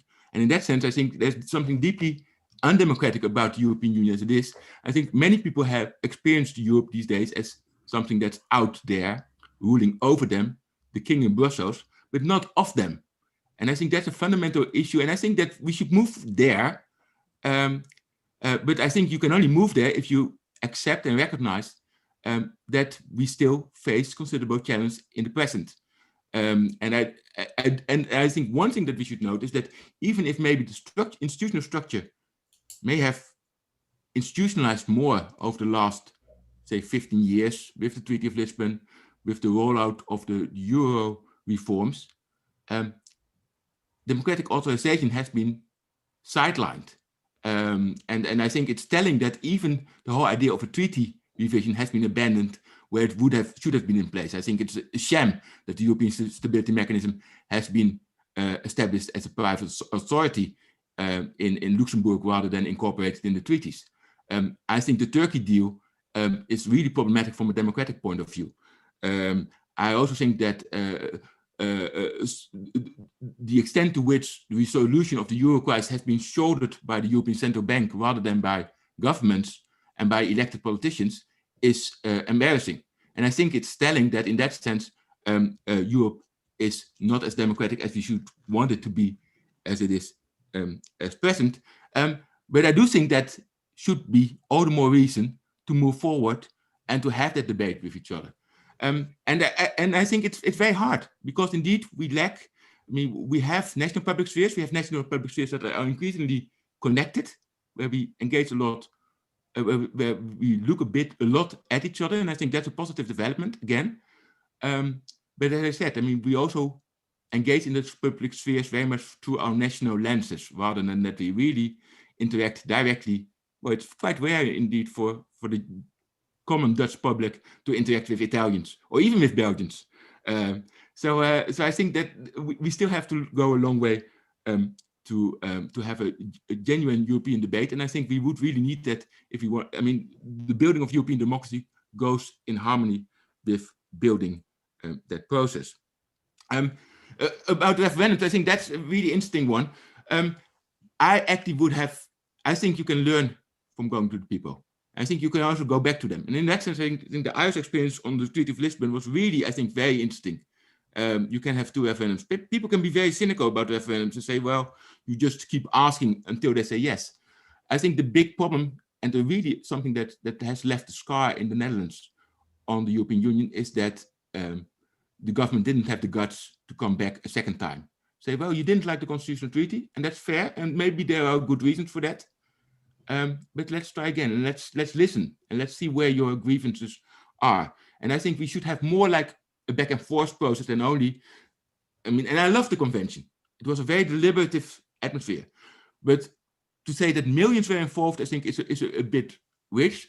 And certainly many more millions were never involved. And I mean, for me, it was very striking. I left Brussels at the end of the convention. I went back to also participate in the referendum campaign, and many people hadn't even heard about the convention. So in that sense, we have a lot of work to do. But I share your determinism very much. And I certainly share this idea of multi-level democracy. So I think we have to build the two democracies side by side. There's a lot of investment to do in national democracy in Europe, certainly in some countries. Let's talk about Hungary, let's talk about Poland, but let's also talk about the fears for democracy, even in my own country, in the Netherlands. I mean, I'm not saying that democracy is safe in the Netherlands, but we only can move forward with democracy if we build transnational democracy together with keeping investing in our own national democracies. And I think that's where indeed the conference, it's going to be a difficult job. I don't expect too much, but I don't think that we should give up on it. That's the only course that we can take, and we should happily push forward. Thank you very much, Ben. Would anybody like to come in at this point on this question, or take the discussion forward to another area?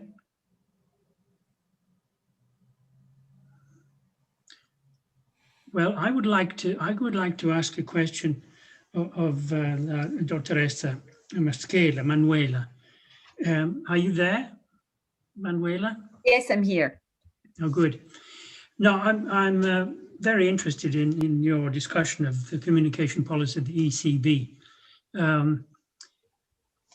The reason is this, that because the ECB is faced with problems it not only can't manage, but can't explain. How do they explain the fact that they cannot get inflation up to 2%? How do they explain the fact that inflation seems to be completely out of the window? The European Central Bank was conservatively designed on the back of 50, 60, 70 years of very high inflation.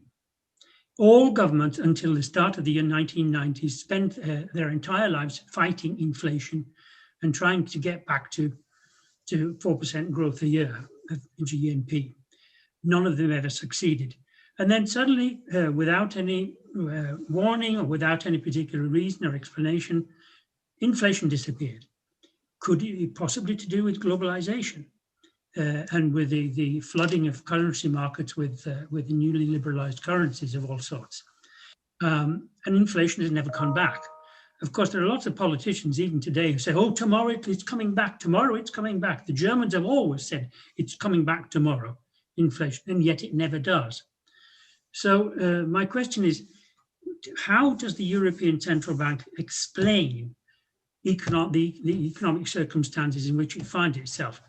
I always remember that the best central bank governors are great educators. They're very good at teaching people about the way the economy is working. Guido Carli in Italy was brilliant at that, as anybody will remember.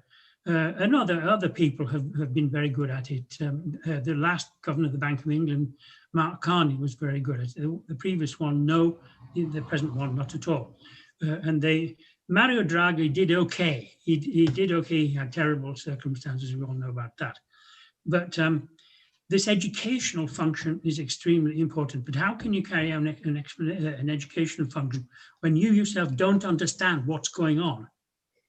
That's my question. And how does the European Central Bank deal with this paradox, this terrible conundrum? They can't actually explain the way the international economy is working. Can I respond, David? Yes, please do. Can I add a question on this topic? Yes, go ahead. Yes, go ahead. Yeah, thank you. I have a couple of questions. The first concerns the way in which you try to find out the trust. Did you check for different countries, differences in countries? Because monetary policy has been a very divisive instrument, and people and countries, member countries, have different preferences. For instance, inflation, employment, and I wonder whether the fact that the European Central Bank has been left alone to take care of the crisis might have affected differently how the different different population in the different member countries have been trusting or not what the European Central Bank has done.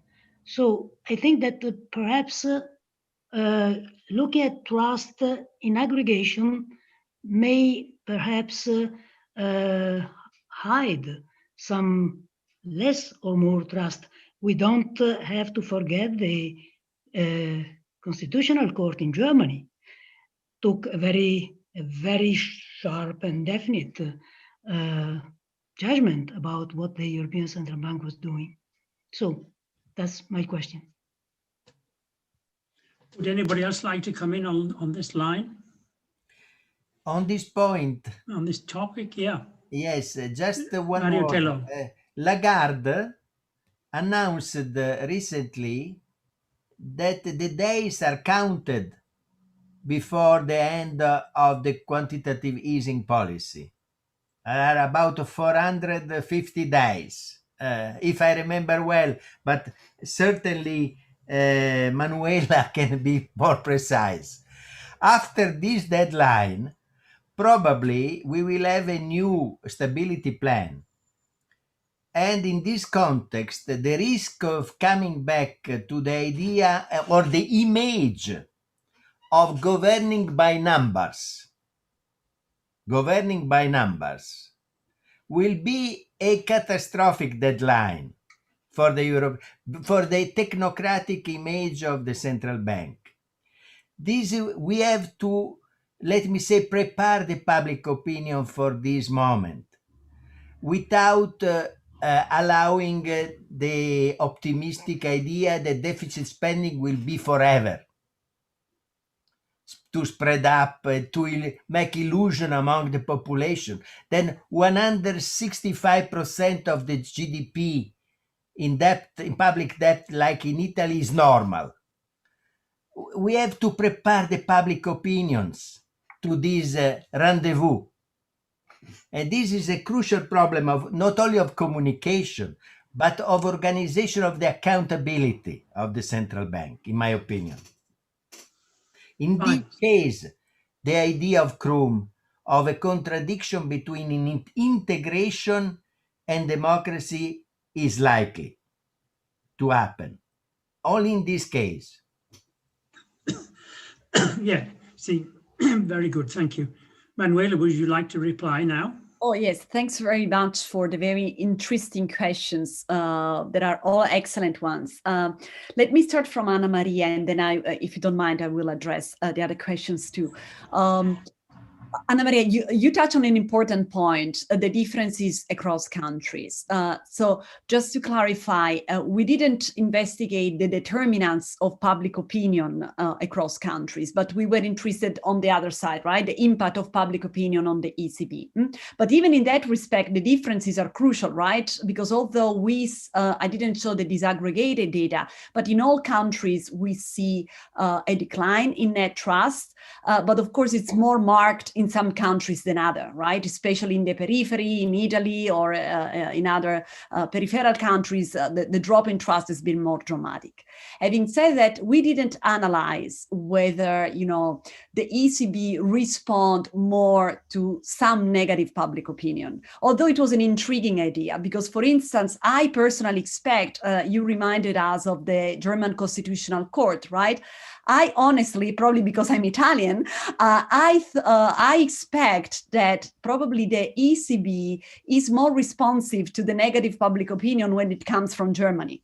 Okay, but I might be wrong. It's certainly an hypothesis that needs to be testing. So which public opinion is the more important for the ECB to adapt its communication?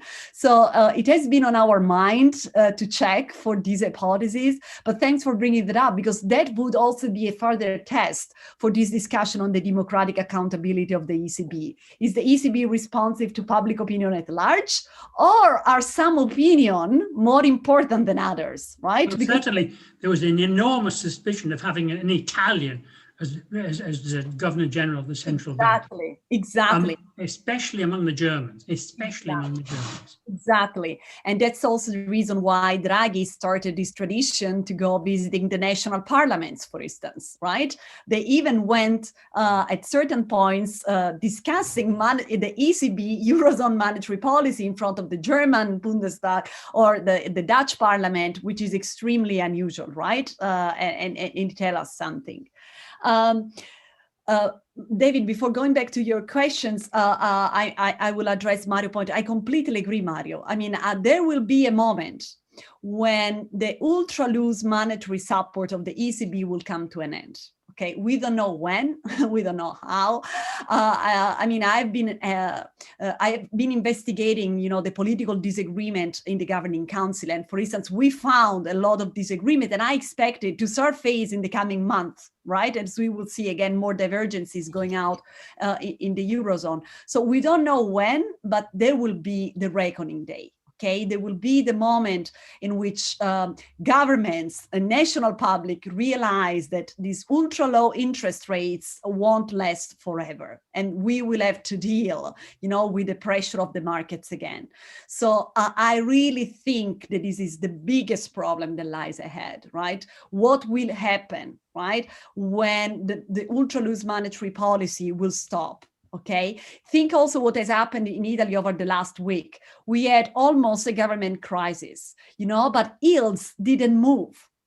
And why they didn't move, as it was the case in past political crises? It's because of the support of the ECB, right? If it was not for the support of the ECB, we would have seen a lot of fluctuation in the Italian bond markets last week, but we didn't see anything of that. Right, as compared, so it really tells. Well, we could argue about that. I mean, after all, after years of austerity and deflation, when the pandemic came along, the British just exploded. The money supply exploded in Britain. The bond markets have not moved. Inflation has moved just a tiny amount.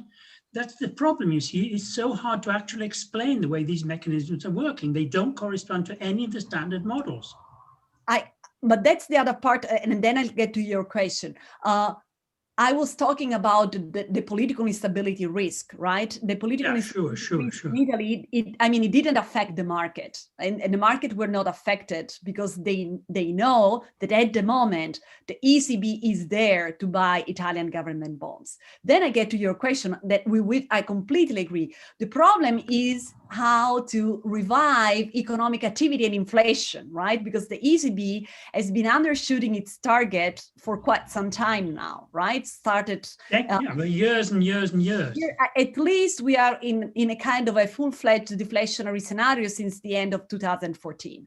Now, to be honest, this is a broader problem that does not apply only to the ECB, but most central banks in the world are dealing with. Absolutely. And as you rightly pointed out, there are much broader, forces that pushed for inflation towards the downside instead of the upside. But then, your question is important, how you communicate about that. Now, what I'm going to say, it's really, as an observer, I think that the ECB, like most central banks in the world, are really walking a very difficult tightrope here. The way they are responding to this communication and really mandate challenge is that they are telling the public, we tried all the things that we could have tried. But now it's up to the fiscal authorities to take the part, to play their own role. That's the mantra nowadays, that monetary policy has reached its limits and it's up to the fiscal authority to face responsibility for that. But then again, it's where central bankers will face, as Mario was saying, again, a trade-off in the near future. Because the more they say that they have reached the limits, the more the public will start saying, okay, and then why do we need central banks? And why do we need an independent central bank, ECB, if they cannot push prices up? So there is really a price to pay here, right? Okay, so they should also be careful on how much burden they put on the fiscal authorities, because at the end of the day, someday, some party, some public will ask, okay, but so why should we have an independent central bank like the ECB if they cannot fulfill their mandate? Yes, well, we could discuss this at great length. In fact, they were saying they'd reached the limits of monetary policy before the pandemic started. They were already saying that before then. And of course, now they've had to go back and do it all over again, as central banks everywhere have had to do it. Putting the responsibility on the shoulders of the fiscal authorities simply means raising taxes. And of course, that, especially in a time like this, will have yet another deflationary effect. So the situation is incredibly difficult. So who would like to take the discussion onwards? Can I raise a question to Manuela Moscala? Yeah, who's speaking? Yeah. Mario Cedrini, hello. Thanks. I really appreciated your talk. Actually, I have to read the paper, and I'm very fond of topic modeling. So this is a sort of methodological or more technical question, but not too technical in the sense that it should be of interest also to other participants. My question is this one. I think that topic modeling is a great technique when you have to make hidden structures in large archives appear. So it is as if by adopting this sort of distant reading perspective, you want to make something unintended or hidden appear. Whereas here in the paper, you are investigating whether the European Central Bank is reacting intendedly to this politicization, as you call it, of the bank itself. So I just have this curiosity whether this creates tension. I have your paper now here, and I see that in the very last words you say there might be problems in the sense that, of course, the ECB is maybe expanding its communication beyond monetary issues, for instance, just in order to say, okay, it's not my primary concern, and so the public should not care about this. But I wonder whether there can be other problems of endogeneity in this strategy involved, and so which might be a problem for the technique used in order to investigate whether the European Central Bank is actually reacting to the public. Thanks. Would anybody else like to come in at this point to add something to this this contribution? Mario Tello, would you like to respond?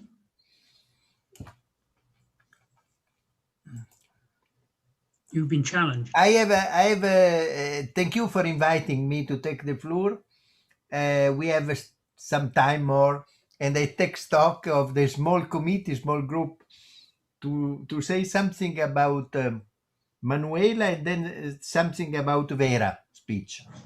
Manuela, could you be clear regarding a point you know much better than all of us? Which country is the first beneficiary of the quantitative easing policy of the European Central Bank? Because you, at a certain moment, if I understand well, you said the European Central Bank is particularly sensitive to the German pressure because of the Constitutional Court.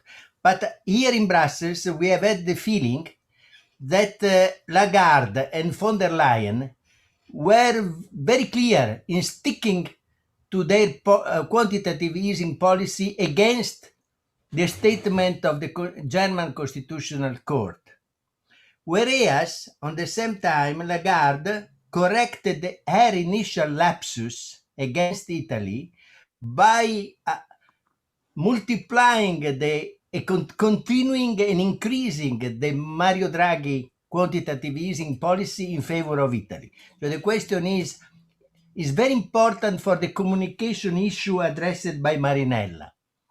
In our narrative, can we accept the idea that the European Central Bank is submitted to Germany?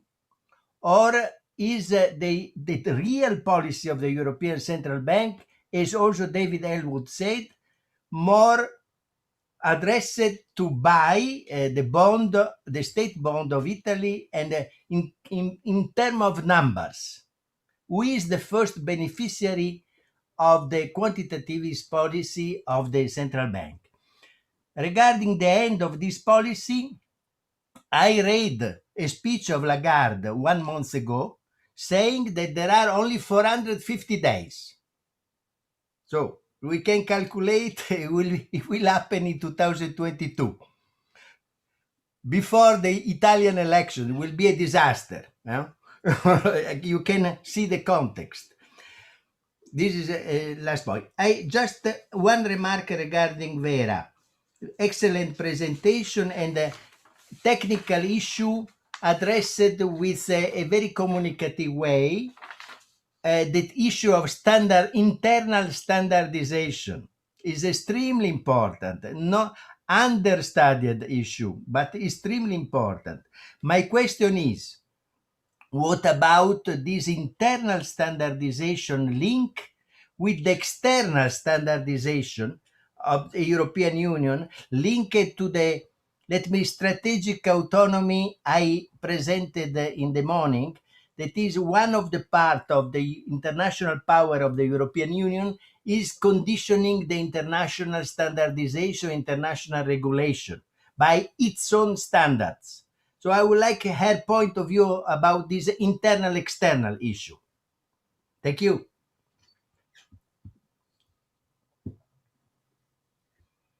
May I jump in? Vera, would you like to reply? Oh, Manuela, go ahead. If you want Vera to go first, as you prefer. No, go ahead. No, go ahead, please Manuela. go ahead, because the question is very difficult. I need time to think about it. Okay. How to answer? I'll take time, Vera. I'll buy you some time. So first of all, thanks for the question. Maria, we'll start with your important question on the methodology, on the text analysis. I agree basically with you in the sense that text analysis and this quantitative text analysis have enormous potential, right? But at the same time, they have enormous weaknesses. The way I see it, it's that more than uncovering latent, because this is the idea, right? A latent dimension. It also very effective in bringing to the surface and organize, right, the corpus of speeches and documents. At the same time, however, the biggest problem that I think it's fair to recognize in this technique is that the technique can tell us about the topic, right? It can tell us about, you know, they are talking, broadly speaking, of this area. But the model, the algorithm will never tell us how policymakers talk about it. With a positive or a negative attitude, in what respect. So this is the biggest limitation. And so these are the limitations that we acknowledge in the paper, that, I mean, what we can ascertain are really the portfolios of topic, but we cannot ascertain with this technique how the monetary policymakers in this respect, in this area, talk about the topic. So we don't know if when they talk about, you know, unconventional policy or quantitative easing, they talk it in the sense that they are positive or negative about it. And of course, we miss an important piece of information, right, in there. And so I completely agree. I mean, there are pro and con as usual, but without it, we wouldn't been able, you know, to analyze 1,500 speeches. So as usual, there is a trade-off that we have to walk. It provides, I think, a first important hint, but it cannot tell us the whole story. So it's a point extremely well taken. Mario, your comments are extremely insightful, and I mean, led me to think about a lot of things. Going back to my remark earlier about who exerts more pressure on the ECB, right? Are the Germans, are European public at large? I mean, you were reminding us about how the ECB reacted to the recent German Constitutional Court ruling, right? And I agree with you. In a certain sense, the ECB reacted in a way to say, we are independent, okay? And I think this is important to recognize it. I think in most occasions, even during the crisis, not just this crisis, but the previous crisis, the ECB sometimes it acted well on the name of this independence. Sometimes, you know, on the name of independence, it also made some notable policy mistake. Let me just remind you one notable policy mistake. It was 2011. The ECB raised interest rates while all the other central banks in the world were lowering down interest rates. And we all know in hindsight that it was one of the biggest mistakes the ECB did. And it is widely acknowledged that the ECB raised interest rates because Trichet at the time wanted to make the point to Eurozone policymaker that the ECB is autonomous and independent. So, you know, there are always, you know, I think that the ECB, because some of you already mentioned it, that the ECB was molded on the German central bank. And so they have this idea that they have to be independent and conservative and so on and so forth. So this is something, and this is, I think, is the channel probably through which the German public opinion and negative public opinion is probably but it's an hypothesis that needs to be tested, right? And this, I think, is the channel through which the German public could be more important than other public, because they kind of, you know, represent this image that the ECB projects of itself as an independent conservative central bank. But other than that, I think that they really have this ideal to be independent, and no matter what, they will try to follow it. On the ticking bomb, whether it is 150 days, I don't know. But I think that, again, Eurozone monetary authorities, they are not so technocratic, okay? I think it's a point that I always made in my research, okay? They are not as technocratic as we think. They are also concerned about politics. So, I mean, I'm sure that they will take into account that, you know, withdrawing support right before a major election in one Eurozone countries could have devastating consequences. So I wouldn't be surprised if this type of considerations, kind of surface in the decision-making process. The problem in terms of democratic accountability, and I'll stop, is that we don't know, and this is a problem, because the ECB still does not publish the minutes of the meeting with the individual preferences of the Eurozone monetary authorities. Okay, and this really stands in contrast to the US Central Bank, to the Bank of England, to the other major central banks. Okay, they started publishing, transcripts, but they are not transcripts in the sense that we know what the Germans said, what the Dutch representative said. We all have kind of a summary of the meeting. And so I think that this is another area where probably, the ECB could improve its communication by providing to the European public, more information about what they say behind closed doors. Sorry. Yes, thank you very much indeed. Thank you very much indeed. But you didn't answer to my question. Who is the first beneficiary of the quantitative easing since 2 years? You're right. I noted, but I missed that. I don't know. I haven't checked the data. So I don't want to say something that might be wrong. I don't know. I mean, the purchases have been, with the exception of the pandemic purchases, have been always being done in a proportion to the ECB capital key. Okay, so in principle, the German bonds and the German bond markets should have been one of the primary beneficiaries in purely quantitative terms, right? Then, of course, if we calculate, who benefited in terms, who got the biggest reduction in bond yields, that's another calculation, okay? I respect your competence, but my information is that Italy is the first beneficiary. Yes, of course. That's what I thought. Yeah, that's what I would have thought. I honestly don't know. Vera, would you like to step in? Yes, thank you very much for your interesting question, Mario. I don't know if I'm able to answer in a short time, but I will just say very few things. There was in the past a tendency to standardize European rules on a US model. I'm referring especially to financial regulation rules and to standardize to, I would say, stock market-based capitalism rules. But now with the action plan on sustainable finance by the European Commission, there has been a rehearsal in a reverse trend in these policies. And as I said before in my presentation, the European Commission has become more aware of the founding value of the European Union, and in fact for the first time is now, for instance, in the field of corporate reporting, thinking of adopting EU standards and to create some rules which are standardized within the European Union through regulation and directives, but that are very different from the typical US and UK rules. So I don't know if I've answered to your question.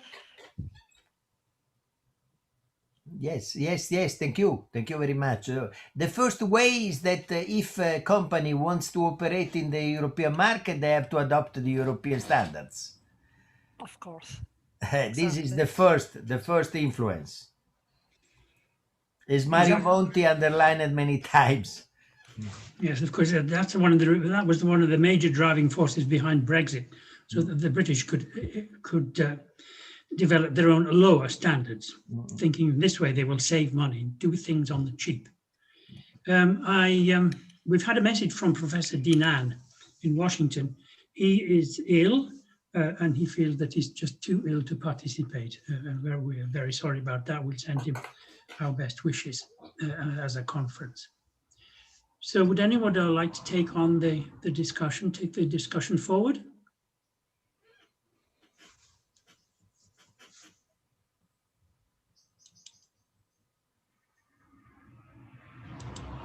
Roberto?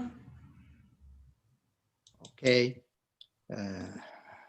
Well, I thank very much all the speakers for their speeches, and David and Patrizia for ending the session, all of you for attending this session, and the interesting and fruitful discussion. The next sessions, the fourth and the fifth sessions, will be tomorrow, and will be both devoted to the issue of the rewriting the rules of European economy. The fourth session will start in the morning at 10 o'clock. And so, thanks again, and see you tomorrow morning. Thank you very much, Roberto. Thank you. Goodbye to everybody. Goodbye.